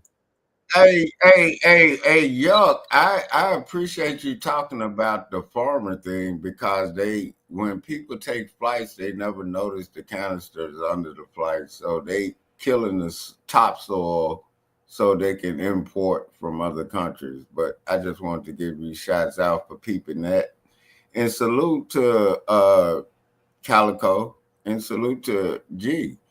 But Drake has always been a plant to me. I just knew it because Kanye West, his first video flopped with Kanye West. The best I ever had. You notice they never play it. And then he started getting with ghostwriters. And then he started, when he finally found his dad that they found out was black, he started parading him around. I'm like, come on, man. Like, you can see it all over it. Like, I just think that people don't understand that dude was a plant from the start. He was like academics. He was like Adam 5-0. He's like a Wack 3000. Like, these people are plants, dog. And they do it in different ways, and they get other informants to do it. And I'm like, other people don't see it. Like, am I missing something, or like, what do y'all think? I think you on point like a good rolled joint, my nigga. Man, that's why I sit up here. I'm still old school. I pack my weed in my Black and Mild, nigga. Got that? Wow. Yeah, I'm old school, nigga. He said the Black Attack. No, I still pack my weed in a Black and Mild, so you see I'm smoking a Black and Mild, but it's actually I'm 50, nigga. That's hella ancient. I used, man. Hey, boy, I know your motherfucking hard as a rock when you you smoking Black and Mild blunts, nigga. You are diabolical. Boy, what you say? That's going all the way back to the Garcia Vegas with the honey, nigga. The honey, the first honey buns. Do you dip it in water? I stick with what works. I stick with what works for me. That's what's happening. That's what's up. Man, I love sitting up talking to y'all. I turned 47 on July 4th. Damn. That's what's Speaking happening, of- man. Congratulations on another lap around the I sun. called Playboy. ICE on my birthday, Hold on, and they had me man. on hold. Can I give y'all what the fuck moment? Please do. Yeah, of course. Man, this is some crazy shit. You niggas driving electric Teslas. I tell y'all niggas all the time about them Teslas, man. If you owe some money, that motherfucker gonna drive itself back to the dealership or something, nigga. I'm telling you, man. Watch this though. This is the ultimate, right? This is the ultimate, right? This is crazy, man. Y'all better watch out driving them goddamn cyber trucks, man. This is the I'm nastiest too high work. for this shit. Nah, this is nasty, bro. I ain't never seen no shit like this in life, bro. With no car, bro. No nothing, bro. Like how the fuck and what the fuck? For real, for real. Hold on, let me get That's to the what I top. be wondering. Dog, I saw a motherfucker break into a motherfucking car with their cell phone. I literally watched But it. this nigga got me crying over here. That nigga said that motherfucker gonna drive himself back. Hey, Dog, watch I this. literally- I'm not bullshitting. Hey, I'm not bullshitting. Hey, Watch that's a this right motherfucking here, right? self-repossessing car. I'm not bullshitting. It did it right here. This nigga, watch Explain. how He shared this video, and the caption says, "Dog, what the F? My Cybertruck just shut off on the freeway, almost crashed. What the F?" This is either something that is very concerning for those of you that are Tesla owners and for those who care about free speech still in hip hop, but it might also be one of the greatest marketing schemes I've ever seen. But let's just play the video and let's just give him a benefit of the doubt. This is Big Huey. The fuck? Nigga, I'm in the middle of traffic, bro. Would you look at this shit, bro? Look, I can't. Look, everything is locked. So if you don't know, Tesla got a whole lot of control over your vehicle. Duh. That's part of the reason why I was like, at first I was kind of hot on getting a Tesla, then I was like, yeah, what if your payment late and they just stop your car and your shit just, like, you get out the car to go to like 5 below and your shit just start driving back to the dealership because you didn't pay your shit on time. You think about that? Well, his car stopped on the freeway, apparently. Cybertruck deactivated. Look at this shit, bro. Cars all on the side of me, bro. What the fuck? Bro, I gotta call a Tesla, bro. What the fuck? Bro. Like, they deactivated his shit while he was driving. Now let's peep why they did. I was Hold on, my nigga. Hold on. Let motherfucker. me continue with the content. Hennessy, have a shot of Hennessy. Roll the black and Okay, mild and bet, weed. bet. Stuff a black and mild and weed. Okay, Relax. I got you. It ain't even time to talk yet, my nigga. It ain't even time to elaborate yet. I'm just painting a picture, my nigga. His shit got deactivated mid-freeway, on the freeway. Let's hear why his shit got deactivated. Let's go, y'all. Fair use. what the fuck? I can't move the car, bro. I'm stranded as fuck. Hell no, bro. The message on the truck says Tesla Cybertruck deactivated. Critical issue detected. Contact customer service. Comply with cease and desist to reactivate. Cease and desist. Damn. You can get served in a Tesla Cybertruck? How? He said he went home. He was served with that very. The story's getting worse. Continue. Hold on. Cybertruck sent the nigga a cease and desist. They deactivate the nigga truck, man. Let's see what the cease and desist about. Let's see what the cease and desist about. Let's go, y'all. Fair use. Big Huey, talk about it. Bro, after my Cybertruck got deactivated, bro, they just stranded me. I go home and check the mail. Look what the fuck I got in the mail, bro. Read this shit, dog. It says, "Dear Mr. Huey." All right, this is where it started getting a little bit suspect. Is that really your rap name, or is that your name? Show government. Okay, well, you know, Elon petty like that, so it wouldn't surprise me. A cease and desist, unauthorized use of Tesla intellectual property. Okay, we represent Tesla Inc., Mr. Huey, and we are writing to formally address the unauthorized use of Tesla's intellectual property and musical content distributed under your name. Specifically, this concerns your use of Tesla's Cybertruck name and imagery in one or more songs, including but not limited to the track titled Cybertruck. Wow. We're going to watch that in just a second. So it's a music video he got. Wow. That's hold on. His whole nigga, he probably paid 150 bands for that motherfucker and got it shut down because of a rap video, nigga, with the Cybertruck in it called Cybertruck. Well, he wait, let me get this right. He should I have own a Cybertruck and I can't talk about it. Hey, They put it in the This rap shit is video. real dangerous, dog. This shit is So real am I putting dangerous. Tesla in the video or am I putting my property in the video? well, look, Man, the that's nigga why he didn't said own you it. can't put Tesla in the video. He didn't own that vehicle then. He was paying. I was just gonna say, motherfucker, this is my shit. I can take it and drive it off a cliff if I want to. It's mine. I'm Motherfucker, if you drive off the lot with it, you got ownership. Nah, man. Okay, you Tesla, don't. No, let me you let me don't. let me Tesla just say sent this. they No. deactivated the nigga car and sent them a cease and desist. He Even if don't you got bought the the title. car, even if you bought the Tesla, it still get updates and shit with the computer shit. So you still tapped in with Tesla, even if you own a car.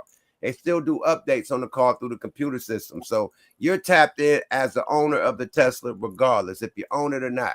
Nigga, they deactivated his shit, saying you're not able to use this in your rap video, little black guy.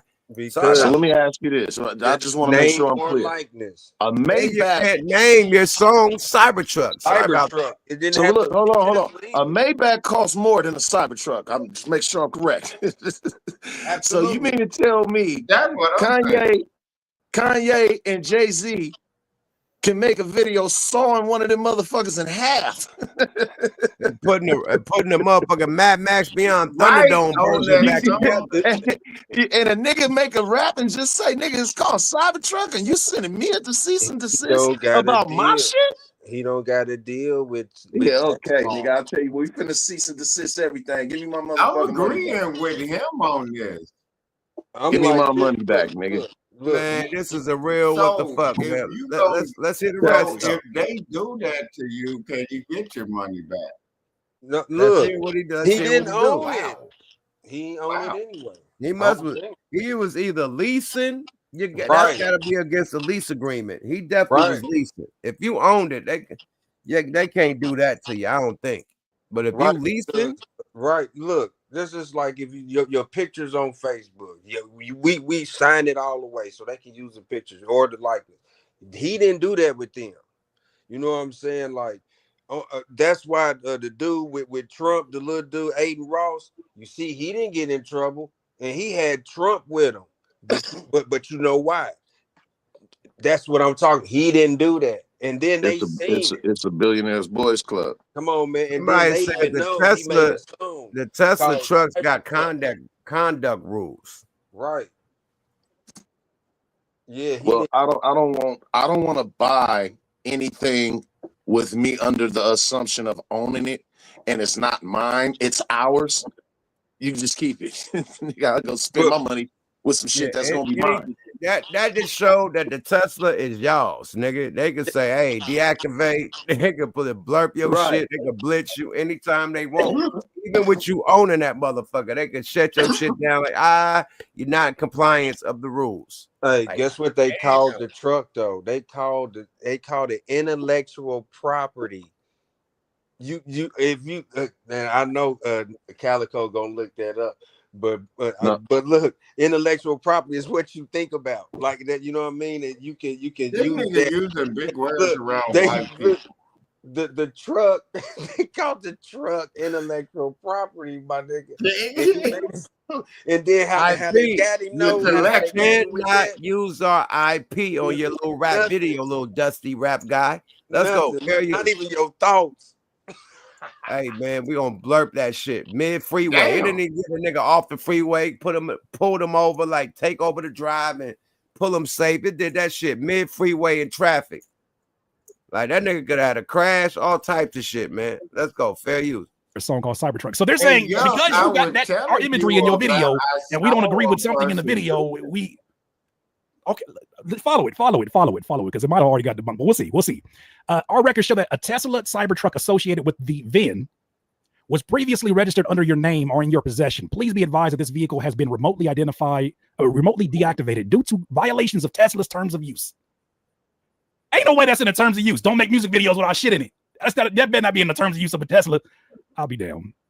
Tesla retains exclusive rights to the registered trademarks and a trade dress, including but not limited to Tesla, Cybertruck, and all associated. Okay, so it just goes into details about what their terms of services are, and it was signed by someone named Dina Eskin Esquire, the director and deputy of Tesla.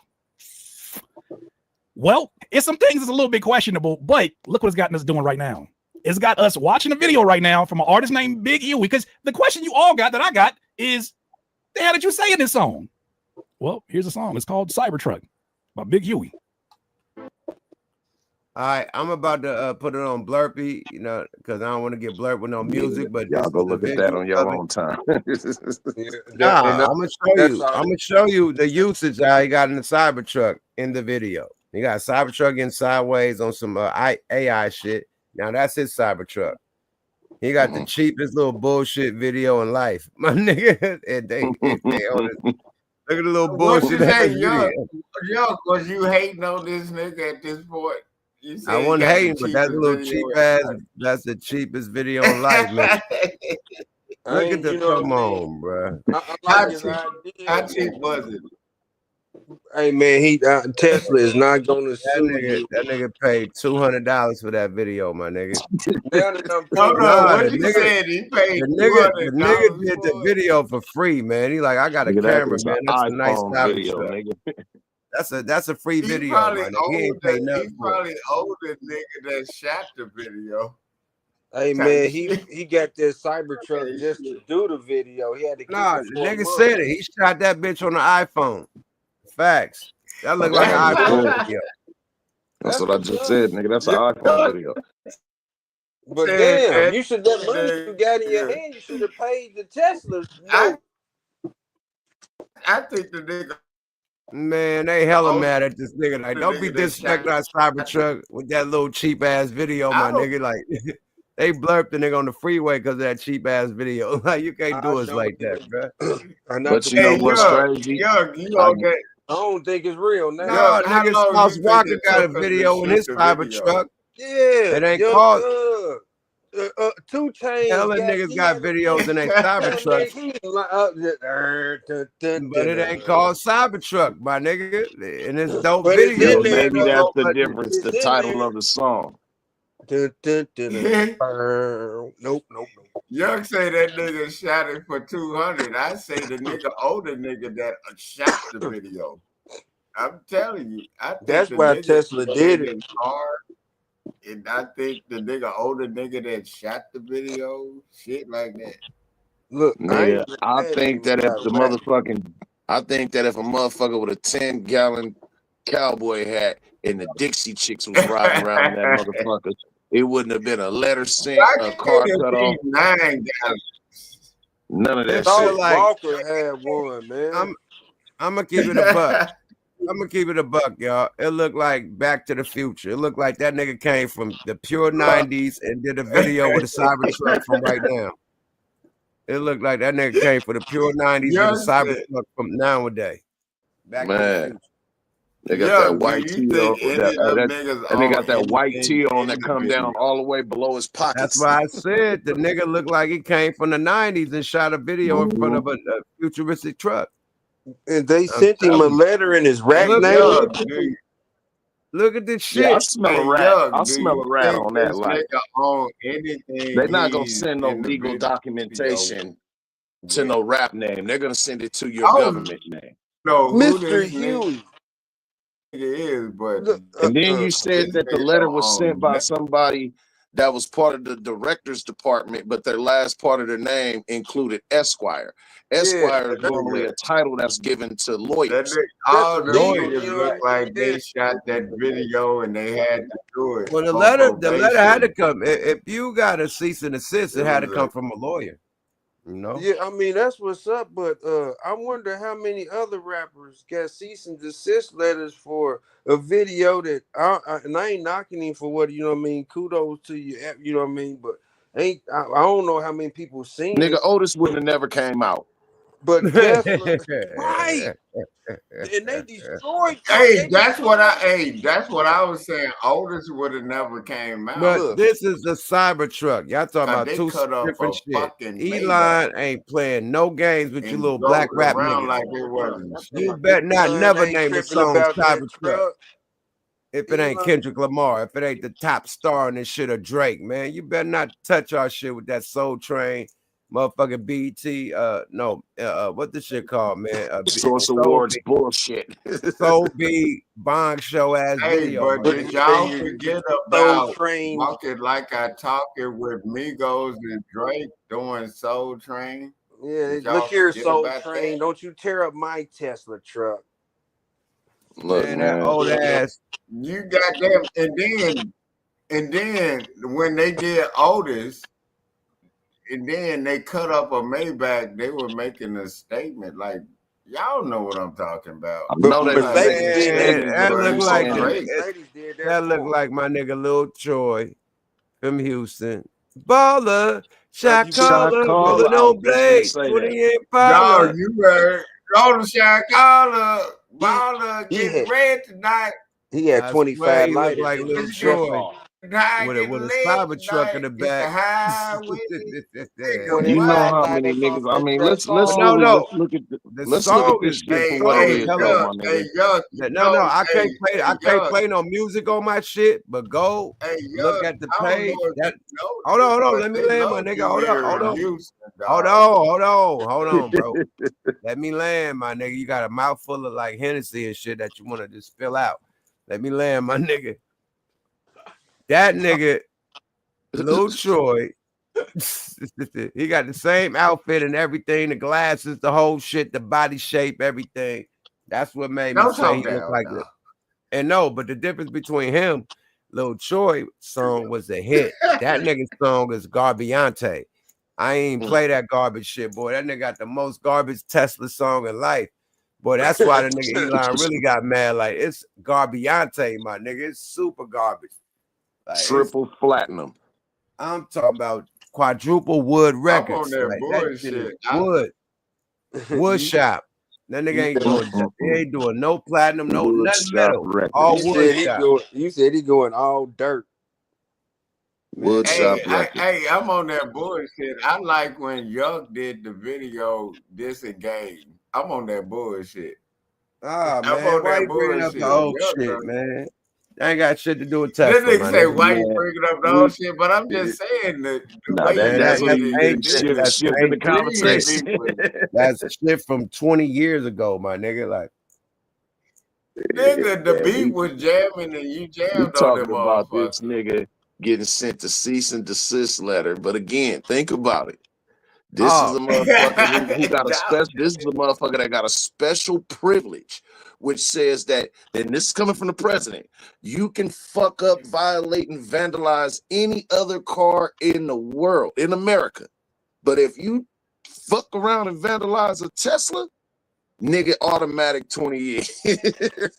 yeah, they got some different shit Hey, going do with the y'all Tesla. remember when that Tesla blew up in Las Vegas? That's what he talking about. Absolutely. That's what he's But talking about. After that that's happened, about that's as when the far as laws that got go. put in effect. That's Yep. about as far as that go. This Hey, dude well, made a let video. this right here is a commercial break, man. The niggas from these politics, I don't want to put it on blast. The news will say it, but these niggas from these LA politics got blitzed with the the ST charges, man, in a RICO, man. So hey, since Trump been in office, man, a lot of niggas been getting blitzed. That's all I'm gonna say. Let's go, y'all. Fair use. 11 alleged gang members are in federal custody in what law enforcement is calling a major takedown of a vicious sex trafficking ring. Investigators say the suspects used social media and music videos to recruit young women and children, targeting runaways and kids in foster care. KTLA's Lindsay Pena live in Westwood with more on the story. Lindsay. Yeah, Sharon, Micah, 5 of those defendants were already in court this afternoon, pleading not guilty to the charges against them. Earlier, when we spoke to the U.S. attorney here at the federal building in Westwood, he said when they served the arrest warrants this morning, they discovered 4 sex trafficking victims, one of them a minor. These are photos of some of the 11 alleged members or associates of the South Los Angeles-based Hoover Street gang who are now in federal custody on a long list of charges that include racketeering, sex trafficking, drug and firearms-related crimes, and money laundering.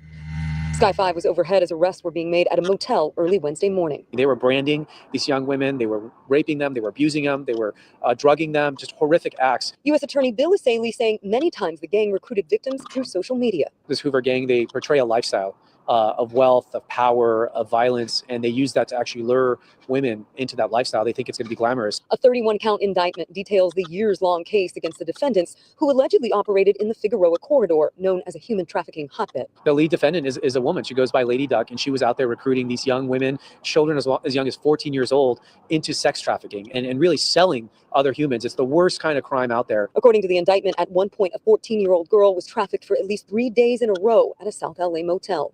The U.S. attorney says the case against the gang members is a strong one, with many criminal acts being documented on various. I'm not playing that, man. That'll get me blurbed on YouTube, little beat downs, but y'all get it. Hey, yuck.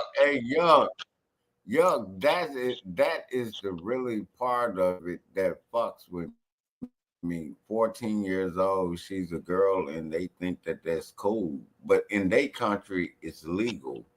But then when they come over here, they think that shit rides. You get what I'm saying? I don't know, dog. Like, when the legal immigrants come over here, they think those laws apply to here, but they don't. And they do that. You know what I mean? You right, If I'm but making sense. yeah, you making sense, but them wasn't immigrants. Them was nigga grits. Them was nigga grits. What you said? Them was niggas. Them was niggas black as your armrest. They were black people. Man, do you know I'm from dog AG? I'm from Metcalf, Mississippi. They used to have a billboard saying 15 is the age of consent. I'm like, why the fuck would you put that up? Hey, man, like, look, it's different strokes from different folks. In Utah, you know what I mean? It's 2 of y'all. You know what I'm talking about? So shit, or even more. But what? Do you know that it was a bunch of illegal immigrants hiding in Utah? But yeah, man, we ain't going there, man. Let's stick to the this topic. ain't got nothing to do with that. Fuck, bro, that's why you be like moon sky, like you be moon like moons and quasars. Okay, my bad. Let's stick to the topic, my nigga. You can't do the moons and quasars.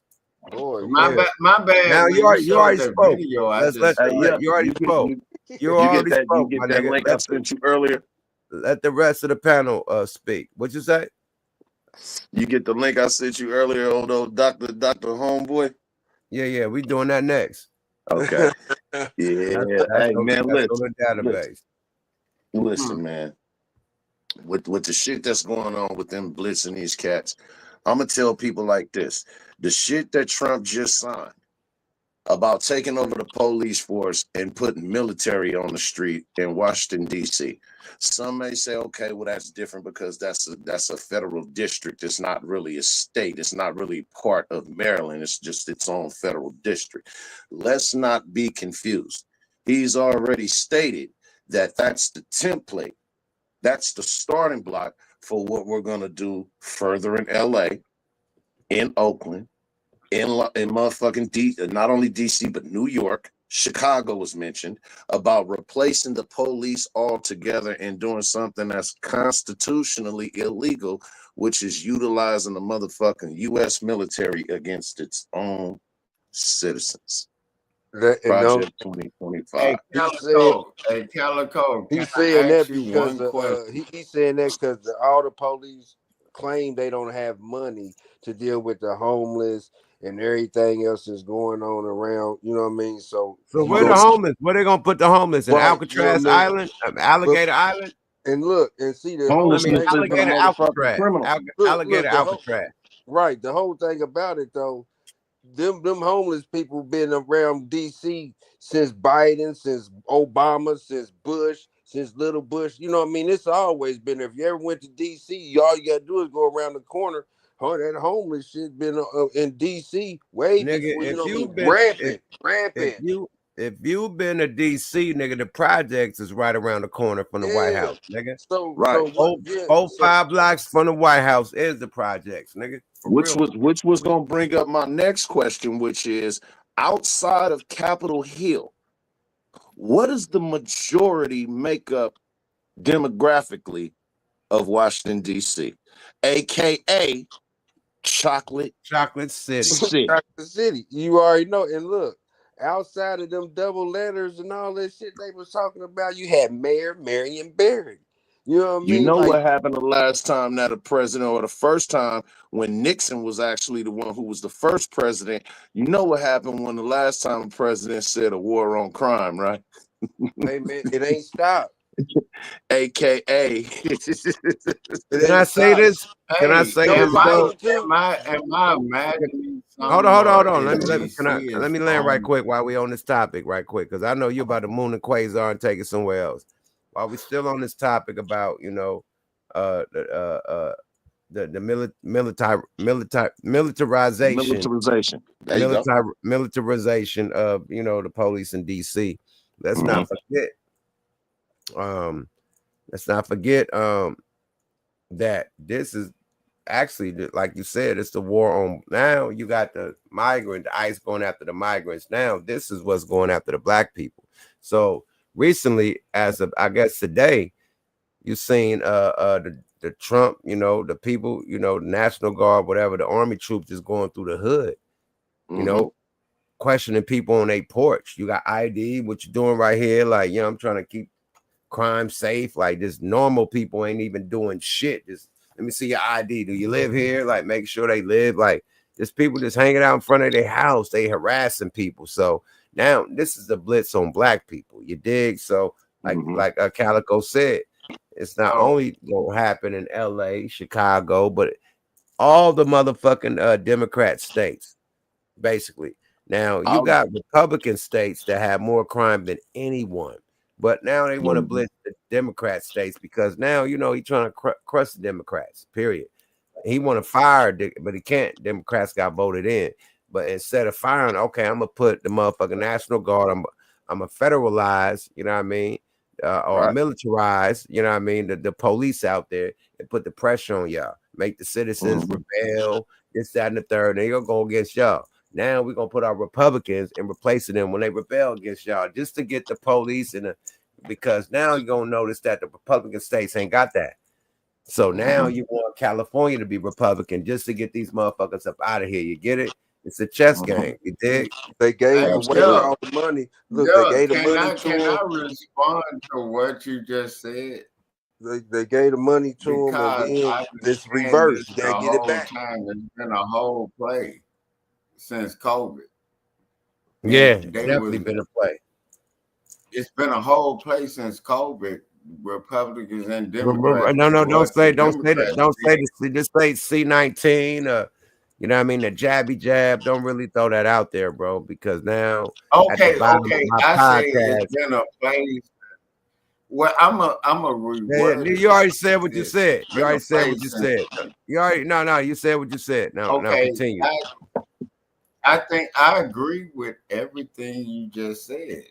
But the thing is that I told people, y'all focused on them deporting immigrants and Mexican gangs, but that's the a gang good one. here didn't focus on they coming after you next.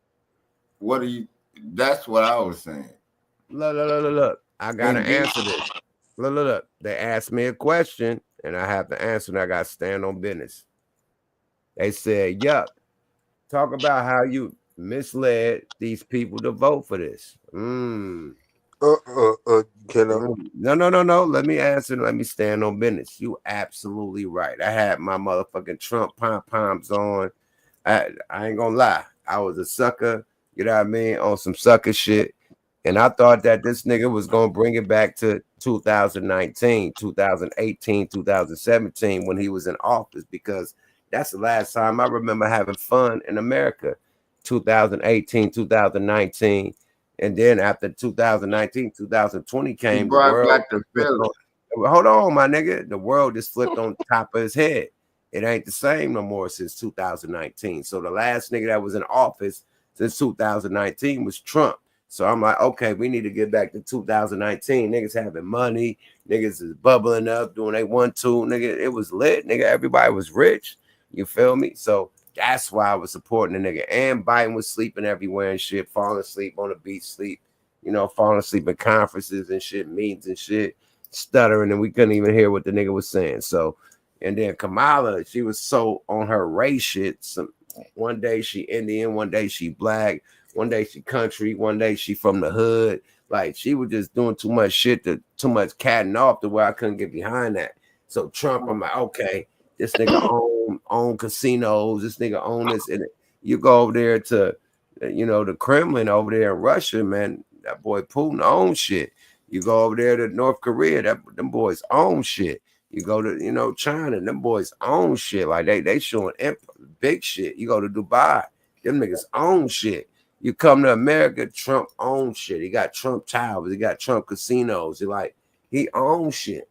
So I was like, okay, he's gonna be like respected by these people. A woman going in them, they don't respect women in certain countries. So how's a woman gonna go and negotiate these deals with these countries that don't even respect a woman? Period.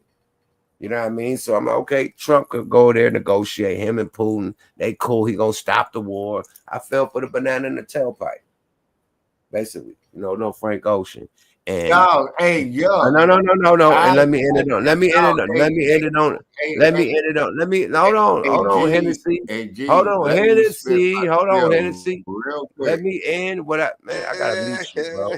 I'm a mute you, bro, because you just be interrupted unnecessarily. Matter of fact, I'm gonna take him down for a minute, let a little Kool-Aid break. But anyway, check this out. At the end of the story, man, the reason why I'm married, because you always have a significant other that's going to give you the best decision in your life when you're making wrong decisions. So when I wanted to vote for Cheeto Face, what my wife did vote for none of them. Feel me? No Kamala or Trump. The ballots went in for the governors and the mayors and all the other shit besides the president shit. I was like, so we didn't vote for nobody? Like, yep, we didn't vote for nobody. You thought you voted for Trump. So I'm like, yes. They can't hold me hostage and say I voted for this nigga. So I never voted for him. More of the story. Even though I was promoting that nigga, like I got a check. I didn't get a check, but I never voted for him. Or Kamala. I just like I said, I ain't vote for nobody. I just said vote. Salute to my wife, Kizzy. Vote for your interest. Salute to my wife, nigga. She kept it neutral. So yeah, she kept it neutral. Period. So salute to my wife. It's making a family decision. I voted for Kamala, man. I fuck with Trump on the crypto and what he got with that bread. You know what I mean? And that's why I said for that, as far as voting, y'all know him. Y'all can go back. You know what I mean? I didn't vote for neither one of them. I'm through. You know what I mean? Like that's why I said that all the other years I voted, my bad. But I learned my lesson.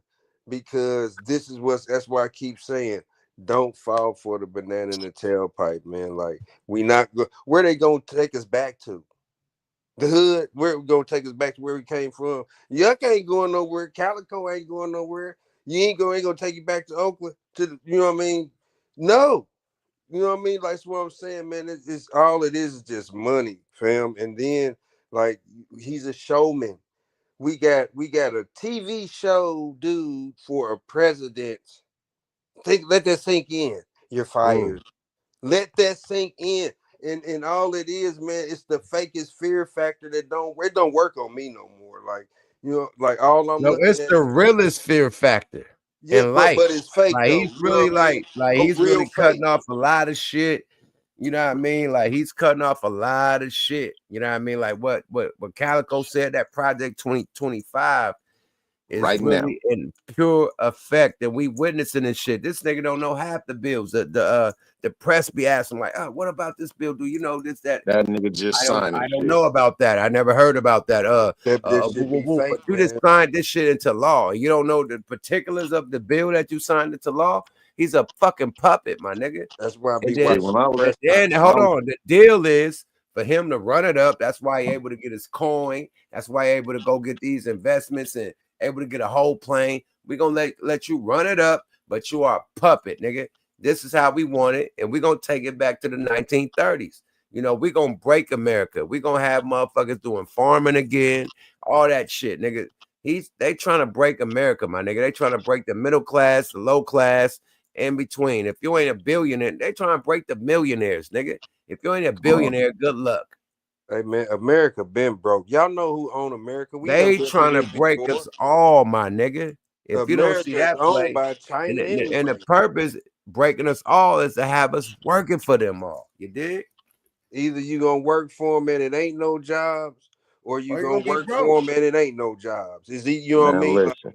that's They A lot already of talking neither about the one of people them. that look. They already talk about the people that they take off Medicare and you know what I mean, the medical benefits that they gonna have to work for the farms and shit. That was You know what I mean? what they call the undocumented workers and the you know what I mean, and that's racist as hell on both sides because they both say it. Who's gonna work on the farms? Like who y'all talking about? And then And they for said that those are black jobs. look, see how Which racist it means is. that Look, when that nigga look out into the fields and see motherfuckers working, in his mind, it only supposed to be one kind of people out there in the fields. It's supposed to be When black people people. were sitting back saying that, well, the reason why I voted for him is because he's a great businessman, so he'll know how to run. And I'm pointing out like nigga, damn near 80% of the businesses that this motherfucker was ever involved in fell through the goddamn floor. Let's take the Trump casinos, for example. Does Trump currently own casinos? No. Trump does not currently own casinos, while he has had heavily involved in the casino businesses in Atlantic City, New Jersey, with properties like the Trump Taj Mahal, the Trump Marina, and the Trump Plaza, which he sold all of those investments and have now either closed or been demolished. He also had a casino in Gary, Indiana called Trump Casino, which was later renamed into the Majestic Star when he filed for Chapter 11 under that as well.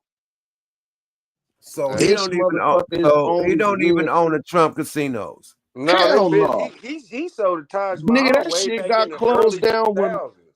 That was that over shit with. got closed down when Maury Povich was still coming on TV doing a No, current affair. it's still the Trump casino in Vegas, my nigga. Yeah, in Vegas, we talking about the Taj Mahal. He talking about in Atlantic That City. shit is Atlantic City is shut down.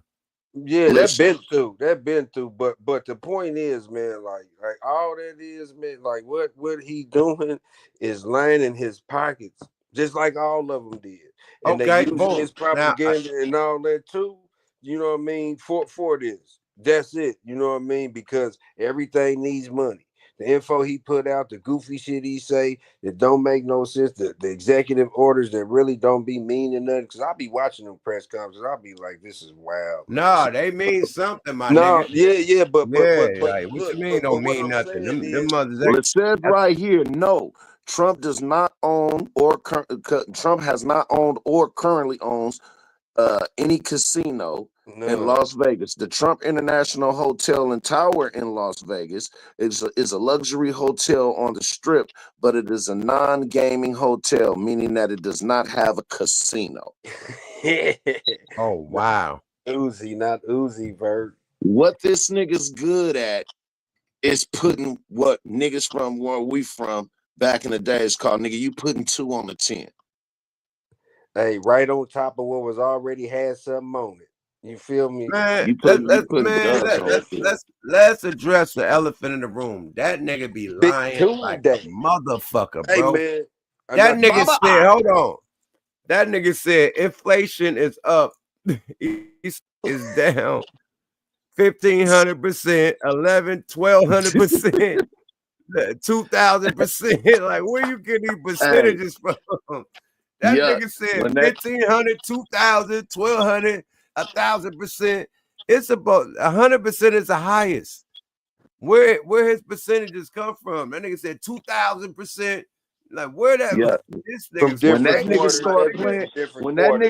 playing that motherfucking imaginary accordion, when that nigga start doing this, that nigga hands start looking like Chef from South Park. Oh, a lie coming. A lie. Nigga, That's a the Pinocchio. A lie is lie. He here. about to tell the biggest story lie in life. That nigga And that need an nigga start talking Oscar with for his hands acting and doing award. this shit. Bro, this nigga is many, bro. This nigga the biggest lie. And I think Man. his supporters are really dumb as shit. Because if they Yeah. believe the shit that he running, it's like, bro, we actually live out here. Groceries is high than the motherfucker. How's inflation down? Nigga, how's the tariffs not affecting nobody? And nigga, everything is higher than the motherfucker right now. Companies are shutting down, but Tariffs, if we're gonna make money, who's making money? Hey man, like that's what I'm saying. Tariffs ain't nothing but $2 on the Jordans. That was 120. You feel me? So now they 122. But they don't feel that. That lets you know how the super rich really is. Eggs are $1.79. Man, fuck that. When the last time this nigga went shopping for an egg? I'll Right. wait. Hey, The When is the people last that's time that talking nigga about put gas in the car groceries to go ain't shopping? high, Hey, ain't never went grocery shopping. You got a man. fucking chef, my nigga. He has a documentary where he went and worked at the Trump Tire. He ain't touched his luggage in 30 years. Let me ask He you was this. working in there. I haven't touched luggage. And how long have I haven't even put luggage in my The car in nigga 30 said he years. ain't drove in 50 years. Come on, man. Like, that's balling. You what? Bro, I have ain't cars scratched and my I never back. drove them. I have cars and I don't drive them. I got a house I ain't even been to. You see that house? Haven't walked in there yet. It's been Okay, 40 I think Shaniqua said that my line is messing up. Is my mic all right? It Y'all hear me sounds like good? it's popping. You got the It's pop. popping. Yeah, Yeah. popping. All right, I'm gonna drop down. Y'all pull me right back up. Yep, it's all good. Yeah, but yeah, Hey, right. let's get, but that's an alley-oop for the schemers. You know what I mean? Right, right. Back to Dr. Umar. Big Perfect Tune Day. alley-oop. Big Tune Day. Man, this nigga, man, Pat African scammer. Let's go. Allegedly, man. I can't, I ain't trying to get sued. No. There's no alleged. I've been But on this. look, peep my the new youngest. play. He threw a new play in the playbook. Peep this one out. man. Let's go, yeah. Watch this one. Scotia Africans. We're my Asiatic Africans, China, in Japan, Africans in Korea. Oh, we gotta fast forward all that shit. You give a shout out to the whole world. He get the Pan Make sure you go to natturnerlibrary.com and get your tickets. All right, fuck the tickets. On Saturday, August the 30th. You still shouting out shows and shit. The Umar Ifa Tunde. We are fighting this war against FDMG and Dr. Umar Ifa Tunde. We were supposed to get a refund within 4 days of our accounts being shut down. We were supposed to get a refund within 4 days of our accounts being shut down. We still haven't got our refund. We still haven't got our refund. We still haven't got our refund. So, not only are the Man, stop saying the shit 3 times in a fucking row, bro. He can't help it. It's this that's why Man, he gotta get his cap together. That 3 times, man. I got a cousin like that. That say hello all the time when he get his lie together. Hello, and he getting his lie together. So this nigga saying this 3 months, he getting his lie together, my nigga. We have not got our payment. We have not got our payment. He thinking of some shit. We have not. Now after that, he gonna come with a spill. He thinking of some shit live on the spot. I'm telling you. My cousin used to say, "Hear me, and hear me, hear me." You lying? Yeah, I hear you. And you know, you try to get your shit together, yeah, nigga. you try to get that shit together, boy. You know what I'm saying? And he gets it, and I mean, he right there 3 times. It's funny, man. Watch this. He That gonna name nigga some talking other to shit. us like we slow. Quit talking to me like I'm slow. I don't need you to repeat yourself that many motherfucking times. Let's get it, y'all. Fair use. accounts frozen. Not only are the accounts frozen, make sure you hit my Venmo and my PayPal. PayPal.me/Umar the psychologist. PayPal.me/Umar the psychologist. Get your money, Umar. Venmo. Get your money, Text me brother. for the links to donate to FDMG. Get your money, Text me brother. for the links to support Dr. Umar. 215-989-9858. Can't be mad at him. Can't be mad. 215. All right, so look, why he saying all this shout outs to shit that need a bank account? Somebody roasted me and said, man, Cash App, you don't need no bank account because, you know, Cash App got a little credit card or whatever.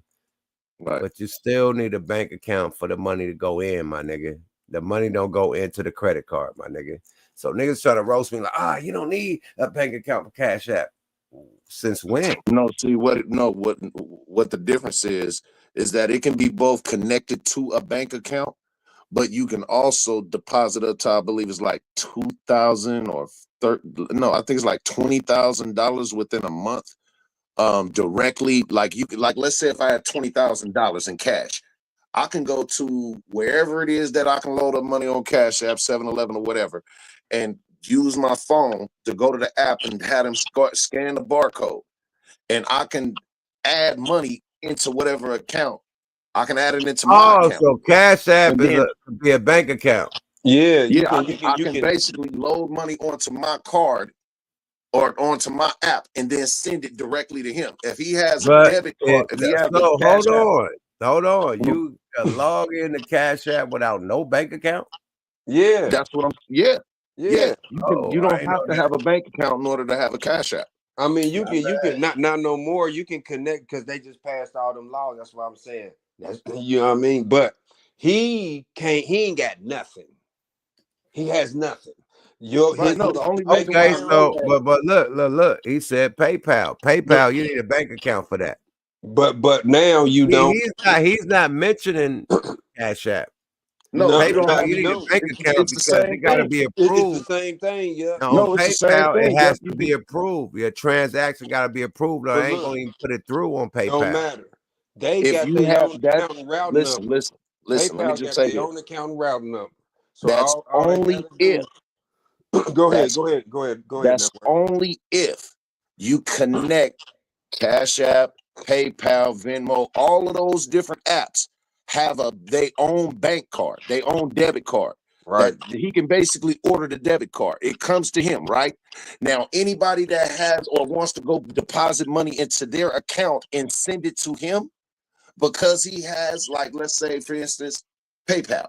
He has a PayPal debit card that's prepaid. He doesn't have to have it connected to a bank account. He can, but he can have that separate. Only reason why I know that is because when I get Cash Apps and shit like that, I'm doing shit content or whatever online. I don't have that shit connected to my bank account. I'm a nigga with a bank account corporation. My bad. You know what I mean? I ain't know normal niggas without, because as soon as you log in and say account, log it all in, you know, all the shit. But I ain't know. That was back in the day. You said now you could do, you know. Yeah, it's prepaid card now, basically. Look, no, not no more. It used to be, it ain't, because now Square, which owns what you call it, PayPal. I mean, not PayPal, Cash App. They are more legit bank now. You know what I mean? That's why stocks on Cash App now. You gonna be able to get Ethereum and Bitcoin on Cash App now. You gonna be able to buy. I know when it changed, my nigga, because that's what made it I'm a bank. Is what I'm saying. It changed, my nigga, because I used to just Cash App, anything would go directly into my shit. As of recently, it's just stacked up in whatever the Cash App bank is. I have to withdraw it and deposit to my bank. It's just stacked up. It's not automatically going to my shit no more. So it changed. Period. Good. But this dude, he ain't got shit. And only way he can get PayPal is if they got a PayPal account. He can't get nothing through they Cash App, through they nothing. You know what I mean? Because one dude broke him down, like he just broke him down. So he down to his last shit. He can't get back on Cash App anyway because he's super scammed them so much. You know what I mean? Like with different names.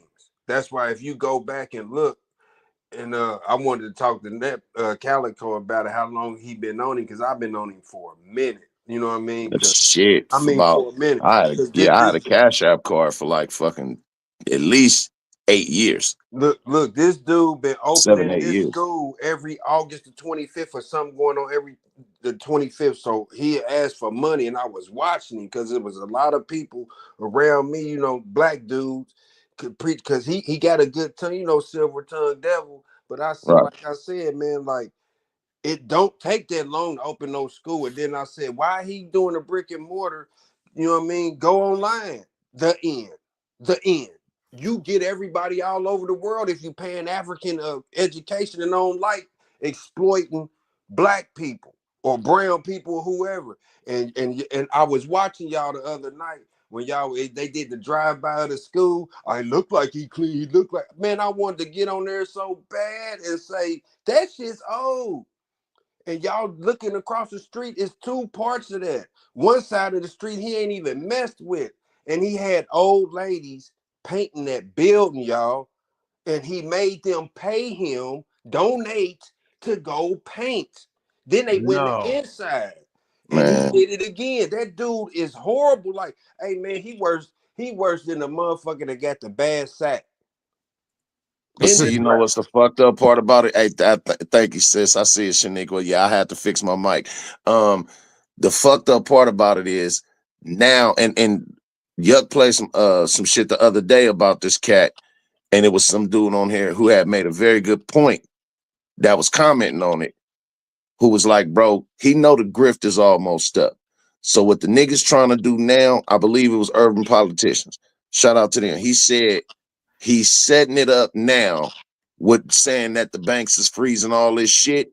And what's finna come next is to watch when the other shoe drop. Now it's gonna be they took all of the money, y'all.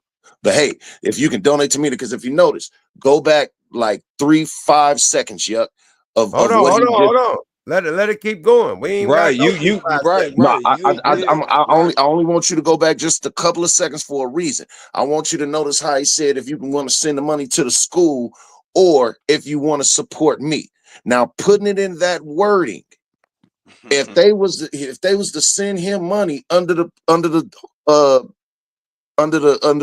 pretense of thinking that, hey, this money is going towards the school, he can then legally say, well, if you go back and watch and see what I said if you want to send money to the school or if you want to support me.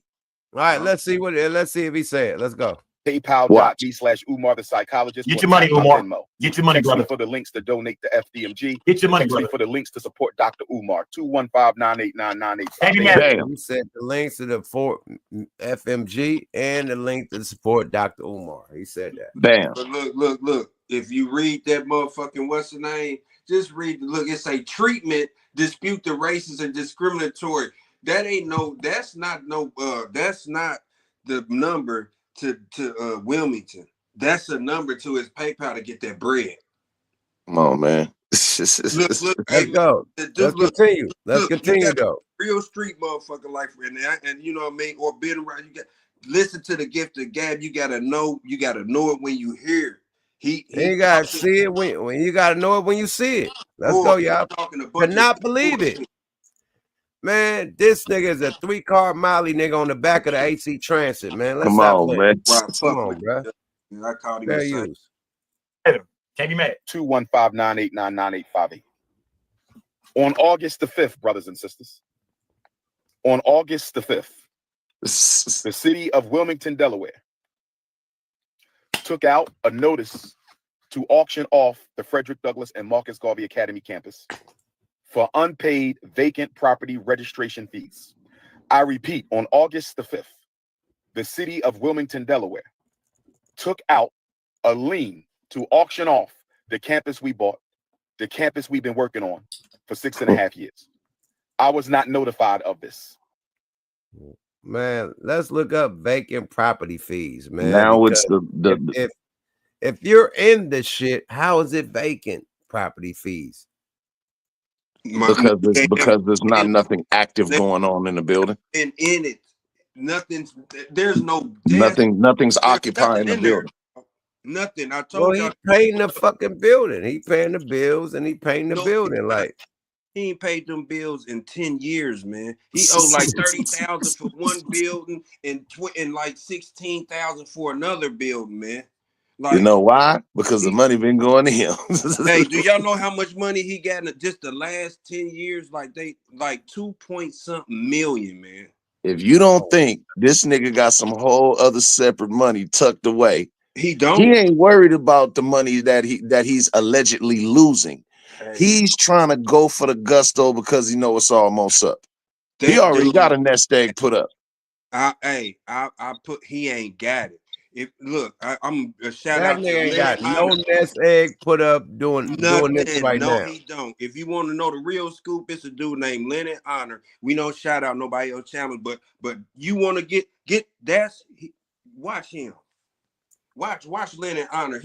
That's who he mad at too. That's who he got the whole scoop. He got the whole scoop. It take you one time to watch him. You probably get his content right now. You know what I mean? Let's hear what Dr. Umar got to say. Then we'll pull him up and wrap this shit up. Let's go, y'all. Fair use. Garbage, man. We were not notified of this. This past weekend, without an email, this past weekend, without a letter in the mail. This past weekend, without a phone call, the city of Wilmington put a notice on the door handle of both of our schools, informing me that if we don't pay the past due vacant property registration fees and outstanding utilities by the 25th of Black August, they will sell our campus. Brothers and sisters, can I ask you a question? Why were we not notified that they were going to try to sell our campus? Brothers and sisters, why are they trying to sell our campus at the very moment that our accounts are frozen? Brothers and sisters, is it a coincidence? Is it a coincidence? Is it a coincidence that the city of Wilmington is trying to sell properties? Are you back with that 3P? Classic, Is it a classic coincidence? bullshit. Is it a coincidence? Is it a coincidence? No, nigga, you Classic. made it a coincidence. Nigga, the fuck out of here, bro. This nigga is hitting a school, scam bam, woo bam, and about to get the fuck up. I don't know, bro. Like, if Charleston White is getting 10 bands to interview, allegedly, what he say? I assume Dr. Umar is in the same price range. Yeah, all I gotta say is I own property before. You own property before. Taxes. I'm a landlord still. Still, whatever, you know what I mean. I ain't trying to slight you, whatever. Not even been what. I'm just saying. You know, he talking about. You know when you gonna get that bill. You know when the property taxes is due. You know when your shit's due. Everybody do. When is it? Every month. It ain't gotta be the first. I'm gonna give a damn if it's the 22nd, the third Tuesday of the month. You know that motherfucking shit's coming. You know what? I smell a lot of bullshit going on. I smell pussy. I smell bullshit. First and foremost, if you ain't paid no bills in this long, what the fuck you think was gonna happen? Second of all, it's a whole lot of we and us going on right now in your conversation. And thirdly, which is one of the most classic bullshit maneuvers, I'm gonna ask the question that I know that you're gonna ask before you ask it, so that way I can diminish it in the middle of asking it. Now I know what you're saying. Why is it that this letter comes right at the same time that my account is frozen? You goddamn right, motherfuckers is gonna ask that question, whether you try to beat us to the punch or not. The question still remains is, how the fuck didn't you think that these people wasn't gonna come and eventually put something on your goddamn doorknob, or whatever the fuck, if you didn't pay no bills, nigga? What was you doing with the money? Hey, he was buying. Hold on. Let me respond to that. What he was saying, right? It being an ultra play right now, we got to go back and rewind and give some love to the Cybertruck nigga. He actually showed proof and had receipts. He showed his truck being shut down on the freeway. He showed the letter. This nigga, if you got a letter, show the letter. Read the letter, right? I don't He said they didn't even. He said they didn't even inform us. Well, us didn't get no motherfucking letter. I'm gonna let it keep going. He said he got the letter. Why not show the letter and read the letter? Say what they show. What? Listen to what he said happened to the letter. Let's go, y'all. Fair use, man. Like Shaniqua said, scam mark. Let's go. Fair use. That we own and have been working on continuously behind our backs. They were going to sell our schools behind our backs. They didn't even tell us that they were going to try to sell our schools. We received no notice in the mail. Well, we received no notice by email. All money gone. We received no phone calls at all. School gone. That they were going to try to sell our schools. Instead, they put a notice on the door handle. Everything's gone. Somebody stole one set of notifications and sent it to the YouTubian struggle streamers. Somebody stole the Frederick Douglass High School paperwork off the front door and sent it to the struggle streamers. But luckily for us, how the fuck did we see one streamer put the paperwork up our way? Well, and then how they know when that shit was coming? Look, man, everybody know if you're in real estate, or you know what I mean. Please, somebody back me up in the chat. You get that shit 6 months before. If it don't even, it takes a year before they come and be like, this shit over with. You know what I mean? And you still getting taxed and paid. It's still your property. You know what I'm saying? And I'm gonna say this. The next live. Nigga, I done seen a nigga that pay HOAs for a few years, and then that the HOAs came grab this shit. But yeah, you can pay your mortgage and not pay your HOAs for a few years, and the HOA will come grab you. You know, if you ain't ready to pay that off. So shit happens with property. I'm gonna say this, man. The next live, the next live is finna be brothers and sisters. They got our money. First of all, it ain't gonna be no motherfucking note on them, nigga. It's the bank calling you because you got the loan through the bank, right? Right. The Why bank would they is put a calling fucking you, notice on the nigga. door? If anything happened on my credit card, the bank is calling me. Let alone if you late on a fucking mortgage payment or something that you got. The bank hitting you with a text, hey, you're late on this one, man, but we're gonna schedule some. Like, what the fuck you mean? Like, you got a letter on the door that somebody stole. Like, are you serious? You act like you got a subpoena. Hey man, So You act wait, like hold on. hung a subpoena on this door and said, hey, you're delinquent, and we selling this shit. Like, what the fuck are you talking about? Hold on, right quick, MJG. Let me say this right quick. How the fuck is it that we got all of the information in the world to get directly to how we can pay you and give you money? Fuck the letter on the door. You mean to tell me ain't nobody got no email to you? Why aren't you producing no emails? You talking about they sent letters, nigga. Where's the email? They're going to, this is a bank. This is a financial institution. They're going to send you an email. I'm going to tell you why. A text, an email. That's why you gotta give them your phone number. They gonna give This you a nigga said a letter. email. Guess what they did? The state of Pennsylvania and Delaware. The state of Pennsylvania sent some shit to Delaware telling him he has to stop using FDMG everything. As far as like saying that's a school, because he had done some shit. He also, man, he's fucked up. The attorney general in Pennsylvania is on his ass. You know what I mean? Wow. So he's running it up as a fundraiser, and he's really allegedly pocketing the money. That's man. The school ain't been open in damn near like everybody. My son 10 is years. 10 years. years old, man. Like it ain't. And I was arguing with niggas before he was born. You feel Nigga, me? I done seen them build freeways in 10 years.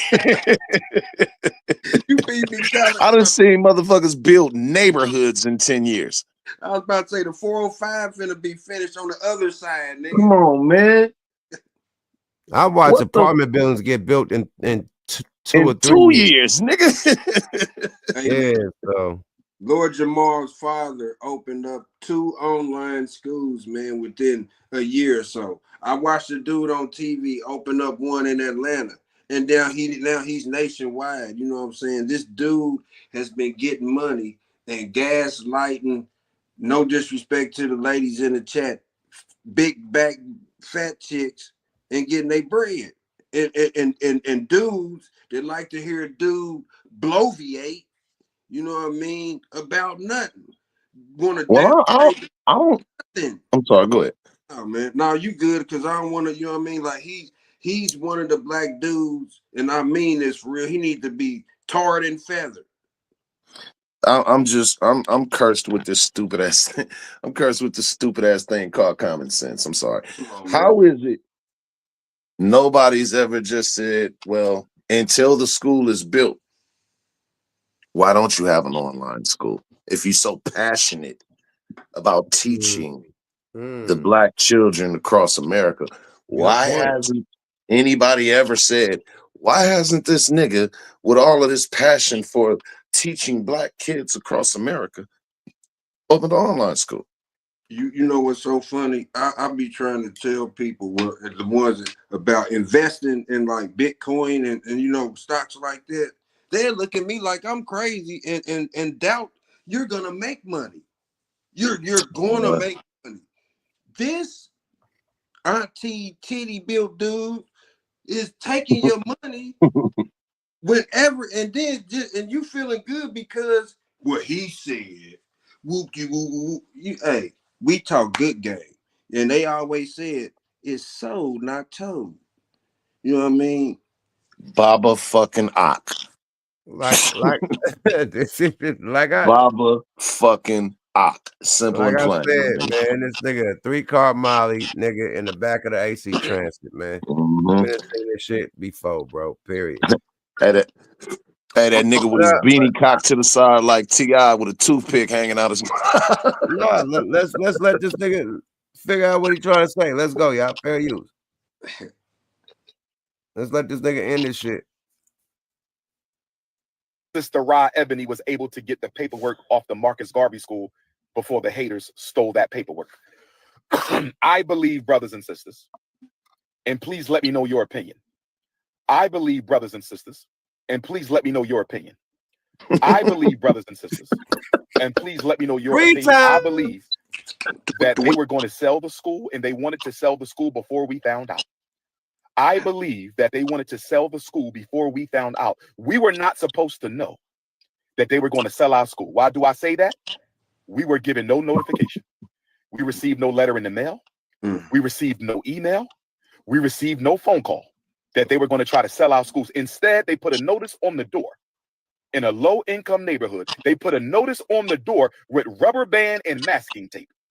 They put a notice on the school front door with a rubber band and masking tape. One more again. Brothers and sisters. Repeat. It gets worse. It gets worse. Back in April, when I found out about the overdue vacant property registration fees, I had asked the city of Wilmington if they could retroactively apply our nonprofit waiver. According to the nonprofit waiver for the city of Wilmington, if you are a nonprofit organization, they will waive your vacant property registration fees for 4 years. If you are a nonprofit organization in the city of Wilmington, they will waive your nonprofit vacant property registration fees for 4 years. If they would have applied our nonprofit vacant property registration waiver, we would owe absolutely nothing. We would owe absolutely nothing.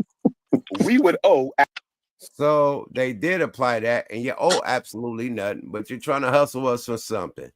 He snitched on himself with that one. Yeah, and guess what he said? He found out back in April. Remember, they just done it. And guess what else? You know when you make a payment on a bill, and then you get the bill, and you want to make arrangements on the payment, and then they call you back and say, "Well, you late on the arrangements." Oh, well, I made a payment on the arrangements. Well, I want to make arrangement on the arrangement. We can't do that. That's what this dude has been doing, y'all. He's been making arrangements on the arrangement of the payment. The fucked up part about this is that I caught something that he said that was it was subtle. It was slid in there real slick. But look at how he really cares about his people. Baba Ak. This nigga said they didn't send us an email. They didn't send us this. They didn't send us that. They put it outside on the door in a low-income neighborhood. Yeah. And hold on, Kelly. Let me ask you this. Income neighborhoods is stealing letters off doors. What out? Yuck. Explain to me. What little kid? In what motherfucking low-income neighborhood are they going up and taking a random piece of fucking paper off of a closed down school? Okay, y'all. Matter of fact, what little kid is wearing a purple shirt, running fast, playing with his neighbor, with his cousins, stopping by the school and saying, "Look at them papers on that door"? You show me one financial institution that's not FDIC, excuse me, that's not FDIC insured, that's not going to send an email to a fucking corporation that you'd have loaned hundreds of thousands to. Now, you're saying basically the only proof I want y'all to use a little fucking common sense. The only proof that I can provide that they did this is on a letter that got stolen. Hold on. Wait a minute. Hold on. Off of a doorknob with a rubber band and some masking tape. And your honor, shit, my nigga. And other evidence, your honor. How did you know in April? If you did, how did you find out in April if you didn't know there was no paper around, but you knew in April? If you knew that you had this certain deal, why was you saying that you had it and you supposed to be paying 0%? But now you're not paying. You're paying 0%. You trying to hit a lick, bro. First, it was your account got froze up. Now they're about to take the school. And you know what he doing? Wait, He hold panicking right on. Now, people play before this. This one, the nigga did the whole tour of the school. He's showing paint jobs and shit. Hey, we need some money to paint the ceilings. Hey, we need it. Hey, my African brothers, my thick sisters from Alabama, my Chinese sisters. All of my voluptuous sisters, all of my soulful African sisters, West African sisters from America. all of my cocoa butter smelling sisters. Man, I need listen, my Vaseline elbow sisters right now. Man, listen, right now, I need y'all to pitch in on this paint. We need to change in this room to I'm green. trying to put some paint where it ain't, baby. Man, listen, man. Hey, he had them Tom and Jerry Auntie Hill 2 women out minutes later, now you got the nigga. Oh, they're taking the school. You just gave a nigga a whole motherfucking like yo MTV Cribs at a motherfucking school. Like no, yuck. They taking us. No, yuck. They taking the school from us. and went to the Jamaican restaurant, took one of them damn napkins off the table and put it on his forehead and went ham. Man. After he ate that jerk chicken, he snuck one of them flags off the wall, one of them little ones, and wrapped it around that goddamn stadium he got on his shoulder. He did have a Jamaican headband on. That nigga like had Jamaican, Haitian, that Trinidad, Tobago. That nigga had a Puerto Rican Day parade. Yeah, that nigga had all kinds of shit. Pull that out. That nigga had a big forehead. Come on and sing along. We going to Tobago. Siesta forever. That nigga had on the bars headband on, my nigga. Let's stop playing. Let's go. Absolutely nothing. But I asked them, and they ignored my emails for 4 months. They ignored my phone calls for 4 months. So hold on. Oh, you got a good one. And you didn't go down there. It's been going down for 4 months. He act like he don't know. I've been asking him for 4 months. I thought Right. they just found out. Show us that email. I thought he just found out. Right. But since you just found out that you remembered that you forgot to know. Right. Back in April. Show us that found out in email. April. Show us the email that they've been ignoring. Tell us when you found out around Easter and why you got on somebody's why he got on a old folks home moo. Said the nigga got on some scrubs, a scrubs top. Hold on, my nigga. You can't be a hippie, a spaceadelic mushroom hippie with the African shit on. He got a hippie tie-dye on. That is not African attire. I wear boots and beads, rings and shades, stick and scrolls, rings and shades, light in the light of the moon, but I never been a Batman. African, call him black man. Sissy. Bro, my nigga ain't never wore no shirt like that with a wooden medallion on. That is his great auntie's moo from the 4th of July barbecue. Ain't nothing Afrocentric about that shirt, man. It make me want to go pop some mushrooms. Let's go, y'all. Fair use. They ignored our emails for 4 months. They ignored our phone calls for 4 months. And instead, the first time I hear from them since April, since contacting them April, asking them to apply our vacant property registration fee waiver to the past 4 years so we would owe absolutely nothing. They ignored me since April. No phone call, no email, nothing in the postal mail since Apron. So you ain't paid in 4 years, nigga. The rabbit hole get deeper. Wait a minute. Hold on. I got the stupid ass thing fucking with me again called common sense. So you got notified that you were behind on these payments. Your response was to file a waiver under the fundraising or whatever. So Okay. this is when you tried to reach back out to them, and you said they ignored you for 4 months. So if it was something that was that fucking important, And you knew that without this waiver, it took a chance for this property to then be a lien set on it. You didn't think that it was important enough for you to say, well, if they're not responding to these emails that I haven't presented, if they're not responding to these phone calls that I have yet to produce the evidence of, it's not important to go down to this institution. Let me tell you this, bro. You said the key thing, lien. They can only put a lien on a nigga property, my nigga. You can't just snatch nigga shit. That's a lien, my nigga. You know what I mean? Liens out on properties that like nigga, like that mean if you go get anything big in your name, it has to pay that lien off first. Period. Before you get your money. It's on your credit, it's on your that type of shit. Right. Under your name. That don't mean like you got to lien on your property. You got to sell your property. So he's saying stupid shit already. Right. He don't even got lien. I'm telling you, the next live that this nigga do is finna be, well, they got us, brothers and sisters. I don't know what to tell y'all. It's currently in litigation right now. I'm filing a lawsuit, and I'll let you know how that goes. And the next time, after that nigga say that, y'all ain't finna hear from that nigga no more. Man, let me tell y'all what he doing, man. I'm about to tell y'all what he doing. That nigga going with Russell at.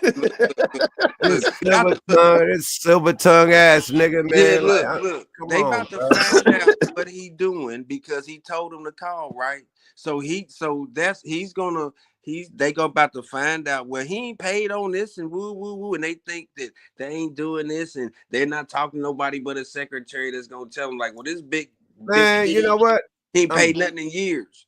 Man, I'm done with this nigga, man. We already get it, man. I don't even want to hear no more lies from this nigga. Like what Michelle Lay say, no more lies. Like a little Mickey Mouse. No more lies. For real, man. Like, please, no more lies. Hella Mickey Mouse. But yeah, no more lies. I can't deal with it. I can't deal with that nigga no more. No Frank Ocean. But yeah, I can't do it. Like he make a nigga want to punch a screen. Like that type of shit. Like my nigga, like African. Very African. Come and step real in brother's temple, see what's happening. He'll get drop kicked, my nigga in the hood. Nigga will drop kick the shit out that nigga. Bro, don't come through the bill with that shit, boy. Nigga, I need donations to keep the FMG building alive. You get nigga been beat the dashiki off your back coming in there. Motherfuckers got their bank account on auto pay, giving that old lady titty dude some money every month, man. Like for real. They really got their shit on auto pay because he talks good. Niggas a social security pimp. For real, man. Like everything. He preys on single women. You know what I mean? They got low self-esteem and all that. That's who exposed him. I'm telling you who that nigga remind me of. Two people. Baba Ak from CB4 and that motherfucker that used to come on to make you feel guilty about watching BET Uncut after BET Uncut go off. That nigga that God, and for $49.95, if you order the prayer water, we'll send in the handkerchief, the prayer handkerchief to go along with it. My milk of magnesia. Let's fast forward past this fake Muhammad nigga. Let's go, y'all. Let's get the Godfrey, responding to VLAD. VLAD called him, all types of slurs or whatever, disrespect him when he did the interview with Lord Jamar. This is Godfrey's response. Let's go, y'all. Fair use. You see what I'm saying? And people know that about me. I'm not that dude. I was very nice to you. I was always cool with you. I was cool with Jamar, all of them mother. And two men gossiping about another man, that's to me. Then he said, which was another lie, that I was feeding him meals like I'm some United Way mother. I'm like, what are you talking? I went to your house one time. You're lying, and you're lying to black people, black men, so that you can pit us against each other. You black women, then you pit us against each other. I don't like mother like you. It's bullshit, and you're lying. The latest In Godfrey We Trust stream had the rhythm of an unfiltered barbershop conversation. Wow. You married to a black woman, and you put black people against each other. That's deep. I mean, just like you said earlier, when he exploits the culture, and he can make look, you ain't got to be old enough to be part of it. You grew up in it, black, white, blue, green, whatever. Okay, he's part of the culture, so you get accepted. You know what I mean? Like, but then this is exploiting it. Everything that's going on, like now you start talking about Marlon Wayans. Y'all was so close. You start talking about this dude. You know what I mean? Is this shit manufactured? Might be, but maybe. But the thing I'm getting at is you use people. I don't care if Boosie don't say nothing. He got Boosie on there a lot because Boosie still attract people. It's not Vlad. It's Boosie. He could have a motherfucker on there that didn't nobody fuck that they know that the fuck up. But how he get him back? I had Boosie on here, or he'll go get what's the name? A couple other motherfuckers that's coming, or he'll go get Shuck and Jive, you know what I mean? DL Hewley, somebody like that, that's always gonna go against something black that maybe not be cool that we do, but it's still like, well, whatever. You know what I mean? I just think he know who to play that shit with, and who not yeah, to. he do, man, but I don't like it, man. Like, but you know, it's for the bread. You know what I Nah, mean? I don't like Like, nigga. I don't like how what they did to Freeway when Freeway was up there and they called WACK100 Yeah, on the spot. That was hella that was messy. that was he weak. did it again, man. He did it again with somebody else, man. I forgot who. I was like, this just don't stop, man. Like that is an atmosphere for, you know what I mean, the shit that he wants. And if you keep falling for it going up there, man, like, you know, fool me once, shame on you. Fool me twice, you know what I mean? And then like, yeah, somebody in the chat and another one, Ari Spears, like, man, them dudes is, man, like, you can have your opinion, but now it's like, okay, next, like, and then here he come. How he did Freeway and Wack, it's just they went down a notch, moved down the bench, boys. Like, y'all really weak for that, for content or not, man. Like, it's like you gonna sell something to a 5-year-old because somebody sent them to come and get it. You know what I mean? Where are your morals? I don't care even if you doing bad, let this sink in. Make But sure it's look, still good. Goddamn it. let's get back to VLAD and Godfrey. Let's go, y'all. Fair use. One guy venting, the other leaning back in the chair, occasionally tossing in a laugh or a question. In this case, Godfrey was the one doing the venting, walking Will Mills through the full saga of his time on Vlad TV, his decision to leave, and why he refuses to return. Will wasn't there to argue or push him one way or another. He was there to listen, react, and let Godfrey unpack it all. Godfrey began by explaining how he first got on Vlad TV. At the time, it was all about opportunity. He'd been watching the interviews, liked the setup, and thought it would be a great platform to showcase his personality. The way he saw it, it was a mutually...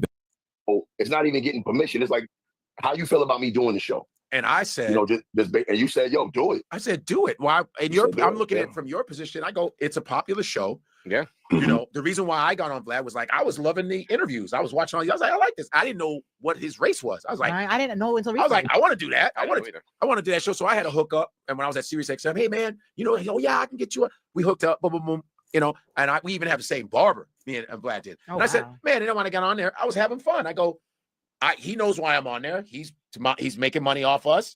Yeah, I want my profile to go higher. It's a symbiotic relationship. We all know why we're here, right? So I said, yeah, do it. You're just starting. You're coming up in your shit. That would be smart for you to do that. Take advantage. Be as funny as you can. Express yourself. So take advantage of that. It's a no-brainer. My relationship has nothing to do with your relationship. TK Kirkland is on there. Yeah. He has his reasons. I have my reasons. Things changed after the Farrakhan controversy. Godfrey recounted how Vlad had taken Minister Farrakhan's metaphor about throwing the stone of truth at evil and twisted it into a literal call for violence. For someone with Godfrey's Chicago upbringing and familiarity with Farrakhan and the Nation of Islam, that was a serious misrepresentation. The fallout was immediate. Godfrey's DMs blew up, people questioned his association with Vlad, and the situation escalated into a conference call with Lord Jamar and Vlad himself. On that call, they demanded an apology to Farrakhan. Vlad responded with something Godfrey described as a hollow, corporate-sounding statement, more PR deflection than genuine accountability. This stood in stark contrast to Nick Cannon's swift, heartfelt apology in a similar situation. Cannon had far more at stake, employing countless black creatives, and still took responsibility within minutes. Well, what happened? And Lord Jamar called me, say, yo, we got to talk to this man. We got to talk to him. I said, yeah, let's not talk behind his back. Let's talk to him, conference call. And we say, yo, what's up, man? I heard you said something about minister. And I saw this speech that he was talking about. I go, you misquoted him, dude. He did a metaphor. Yeah. And Minister Farrakhan said, we throw the stone of truth at fake, Jays. Yeah. At fake people who are fake. Right? Sluts. Right. We throw the stone of truth. He goes, we don't kill them. No, it's metaphoric. We throw the stone of truth at evil. That it was metaphor. Yeah. But Minister, no matter whether you like him or not, black or white, he's not a dumb man. Not at Far all. from it. Absolutely not. Absolutely not. And so I said, wow, you misquoted him. I said, yo, you should you owe him an apology. You really do. He says, well, I sent out an apology. That sounded like an apology from a company. Yeah, that sounded like we here don't your PR do these people kinds wrote of a thing behavior. and then you signed it was it. bullshit. Yeah. And we were like, Yeah. that's bullshit. And Jamar went harder on him and said, yo, how the fuck you wanted Nick Cannon to apologize to your people? Yeah. Which Nick did, and people were getting mad at Nick, going, Nick shouldn't have done that. I said, no, Nick should have done it. Because it's business. When I was on Wild 'N Out, do you know how many motherfuckers he hires that are black? The whole cast. This man has everything to lose. Yeah. He hires black Writers, black, producers, makeup artists, costumes, hairdressers, yeah. his family, his brothers. I saw this shit. Over 30 episodes of Wild 'N Out. This man hires us, man. Yeah. And he hires other races. He should have said, I'm glad he did that. Vlad, by comparison, waited 5 years before offering an apology on Willie D's podcast, a delay Godfrey considered not only God, it's not even getting permission. It's like, how you feel about me doing the show? And I said, and you said, hold on, 5 years, my nigga. Yep. Out of respect for the culture. You see that? Look, man. Hey. That's crazy, nigga. Back to your cave. Get yourself together. Chili and Magilla, chocolate and vanilla. How can polar bears swing on vines like the gorillas, please? Like, and and then he just like, man, hit monkey, man. Like, content is a drug. Money, look at get your nigga's money. face, man. Look at his face. Right. Man. This nigga is running it up on you niggas, bruh. You He niggas go switched there up. with your He from the politics. town, ain't he? He from Frisco.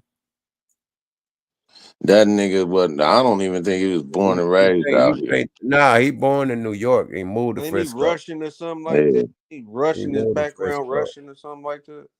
Some like bullshit. that. Whatever the case is, the nigga a culture vulture.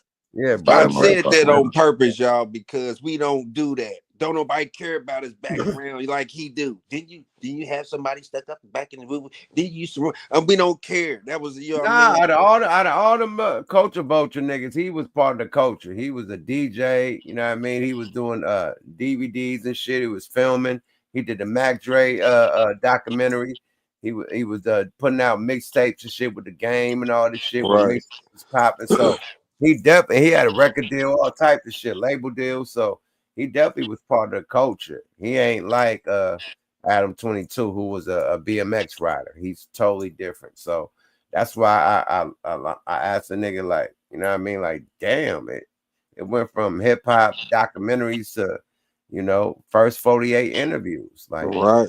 It was a whole 360. So it's yeah, different. that's what made it shocking. That's what dude said. I used to watch him because he had like Bootsy, you know what I mean? You or whoever, like rappers that you know what I mean, or anybody like that, because at the end, when everybody wasn't accessible, then you really wanted to know. And I don't know if it started with Keefy D or what. He went I think he's locked up because of them VLAD interviews. Yeah, but I think they play the interviews in the courtroom. Right. You think that's when what interview started? I ain't trying to be all specific and pinpoint the exact one, but around that time, he is the godfather of this, man. Like, he can take credit for this whole podcast culture of of what you call it, the snitch culture, or highlighting self-incrimination. Yeah, good. That's why our shit's the shit. You feel me? Player shit right there. I couldn't say it better myself. Right. And if you hear that anywhere else, you heard that from What the Fuck Weekly. You did. Believe that. Speaking of that, man, let's get the fuck up out of here. We had a great show tonight, man. We already understand what it is, man. What's understood don't need to be explained. You know what I mean? Great show, man. We had the Hennessy nigga tapped in off too much Hennessy over talking to everybody. Had to tap him out. Hey, I'm gonna say something real quick. He said he was 47, bro. Hell no. That nigga older than me. Hey, man, Captain Network started laughing because I said, whew. It's always a 50-year-old nigga trying to say he's 40. That nigga's 57. He's 57 trying to say he's 47. Nobody even brags about being 47. Right? My nigga, listen. It's For always anybody that wants to, it's always a 50-year-old nigga trying to say he's 40. I'm just gonna say that. Because all for the any little nigga that's that old, and I'm you still trying to 44, hold on 45. to your The bitch 20s, whole 55, bitch. Shut up.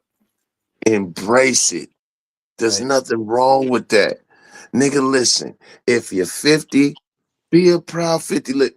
A wise man told me, nigga, to get old is the goal. I'm about to do Prince, man. Prince said some slick shit, right? I want to pull what Prince said up to this end this shit. I gotta look for it though. Nah, I just said, man. Nigga Prince said he don't believe in birthdays because you only got one birthday. That's the day you born, right? True. And he said, he said he don't take track of time, don't track of days or years because that's what you do, tracking up your birthday. So that's how he stay young and looking 10 years or 20 years younger than he actually is because he don't. No, that nigga was part vampire. That's why he don't take track of time and all that shit. Like, right. I stopped wearing the watch a long time ago. I got this shit from him, man. And I was like, look, I stopped saying how old I was after when I turned half 100. yeah, you don't even have to say that, nigga. Like, why even identify with that? You feel me? Yeah, but I'm just saying, man. But real shit. Be happy to get older, even if it's a year, man. Absolutely. And Prince was every bit of 50 years old when he said the shit. So, right, you know what I'm saying? Looking like the nigga was I 30. think the nigga Prince. I think Looking the like nigga he was Prince 30. have vampire. I think the nigga was 142 years old. This nigga crazy, bro. That nigga Prince been around nigga every since. That nigga's part of Lost Boys. You remember the movie Lost Boys? Hell yeah. Interview with a vampire. Lost Boys. They before the leather shit, they was all in the Phantom shit, all the little Beyond the Chain Moon little outfits and shit. Before Prince of the Revolution. Think about it. Back when it was Prince of the Revolution, all them niggas back when they was Prince of the Revolution, all them niggas was dressing like vampires. That was think about it. You niggas long scarves. You had a doctor nigga. You had the nigga that was the doctor on the keyboards. You had the right, doctor my nigga Dr. Fink, nigga. Right, Dr. Detroit. They were looking more like what the shit called, man. When the nigga that's on like Washington on a quarter. Like when they had the Renaissance, George Washington and shit. It looked like they had them outfits on, trying to make them long ass, them vampire outfits. Nigga. Everybody besides the doctor had on vampire outfits. Prince had them challenge you to a dual coats on. You know, that nigga on guard. That nigga had the Abraham Lincoln joint on. You talking about the feathered brow? What's that? Yeah, the nigga had them joints, man. With niggas wearing them curly wigs, man. When they got the big ass wigs. Exactly. Motherfucking French Renaissance ass. Hey, you heard they was playing blouses.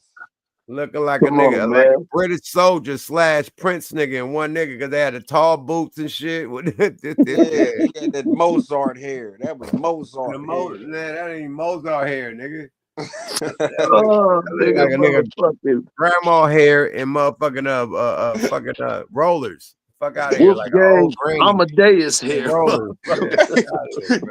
What you call it? Wolfgang. Wolfgang Amadeus, nigga. Ludwig von Beethoven. Man, them niggas had the mushroom top, bro. Fuck out of here. Looking like one of them old court judges, nigga. I said, boy. Oh my god! Oh my god! Another episode of WTF Weekly, man. Your host with the most lot of smoke, man. Salute to my co-host, man. Network in the building, man. Motherfucking MJG in the building, man. Give y'all shout outs before we get up out of here, man. I'm gonna get to my steak dinner. Winner chicken dinner. No, winner steak dinner. You know, shout out to my wife Kizzy, man. I definitely want to eat and go to sleep. So no Frank Ocean. Talk y'all shit before we get up out of here, my brothers. Hey, you already know MJG, and the G stand for good morning to us and good night to ya. Hey. You know what I mean? Network, you already know. Alumni. Fitness, the mod, the chat, you know what I'm saying? What the fuck weekly, we did it again, you know what I'm saying? To the great fire breathing dragon, you know what I'm talking about? Alumni. Off top. Right. Network. Yes, sir. On my mouth. Yeah. Yada da. Yada da. Hey man, say man. MJG means morning just good. Yeah, you feel me. That nigga said good morning like it was GMJ. And they say, and the G stands for, watch, that's gonna be a running theme, like Fred G. Sanford. The G always stood for something different every night. Man, that J was silent than a motherfucker. That's all I'm gonna say. Right. Hey man, listen. As I close out, man, as always, salute to the fire breathing dragon for opening up the platform for us to all come and build, teach, and learn with each other. Salute to the motherfucking chat, man. I want to see them dragons in the comments right now, man. We definitely appreciate the appreciation on What the Fuck Weekly. Now let's get to the roll call. The honorable Gooch, the motherfucking great. Salute to you, my brethren. Pop the motherfucking locks for Mike Ascari and all of them brothers that's hidden behind the motherfucking walls in them hidden universities. Dragon gang shit. Shaniqua Town motherfucking business. Ebony, Lady Divinity, Network, Go There, Unseen TV. I mean, the list goes on and on and on. Mac Truck. Mac motherfucking me. Hey, man, we appreciate all of Truck. You call Mac me, Mac Truck. I just caught Mac that. Truck. Boy, high moment. That nigga said Mac Truck. You had the name right too. You said Mac Truck. Like hello. No, he called himself that on one of his lives. That's where I got it from. Oh, my bad. No, it's good. It's good. I'm lost.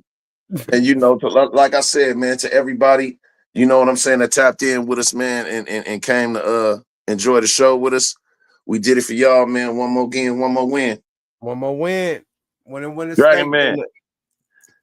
Winner steak dinner, my friend. Yada da. Appreciate you, brother. Town business, man.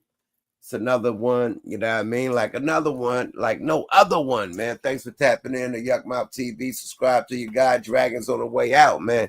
Salute to the whole chat, man, the whole gang, the whole committee, the whole nation, man, period. Yuck Mouth TV, Dragon Gang, man, the whole nation, man. Dragons on the way out. Salute to the mods doing their job. Salute to everybody tapping in from all around the world, little boys and girls, man. We appreciate your time and your attention, you know what I mean? Because people's attention is very short. We've been on this thing for 3 hours. You dig? And we still going, man. So I appreciate y'all for tapping in, man. Tell a friend, man. Share the links, man. All the above. You feel me? Subscribe to the guy. Hit the donation if you feel the conversation. You feel me? So I can bring out that Cash App alert thing. The big alert boy. We gotta get that back popping. But either or, man. Y'all just paying attention and tapping in is enough, man. Period. We trying to build a channel up. So let's run it up, man. We give me our good content with no nonsense, man. Tomorrow on Smoke a Lot Radio, we got HD from North Oakland, Bareface Entertainment. You know what time it is. We taking it back to the town, man. Young Gritter, young Spitter, man. Young hard ass nigga, man.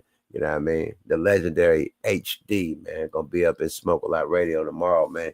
And we got a surprise guest too for the females, man. So we doubling up tomorrow, man. So y'all tap in tomorrow on Smoke a Lot Radio, man. More content coming to Yuck Mouth TV.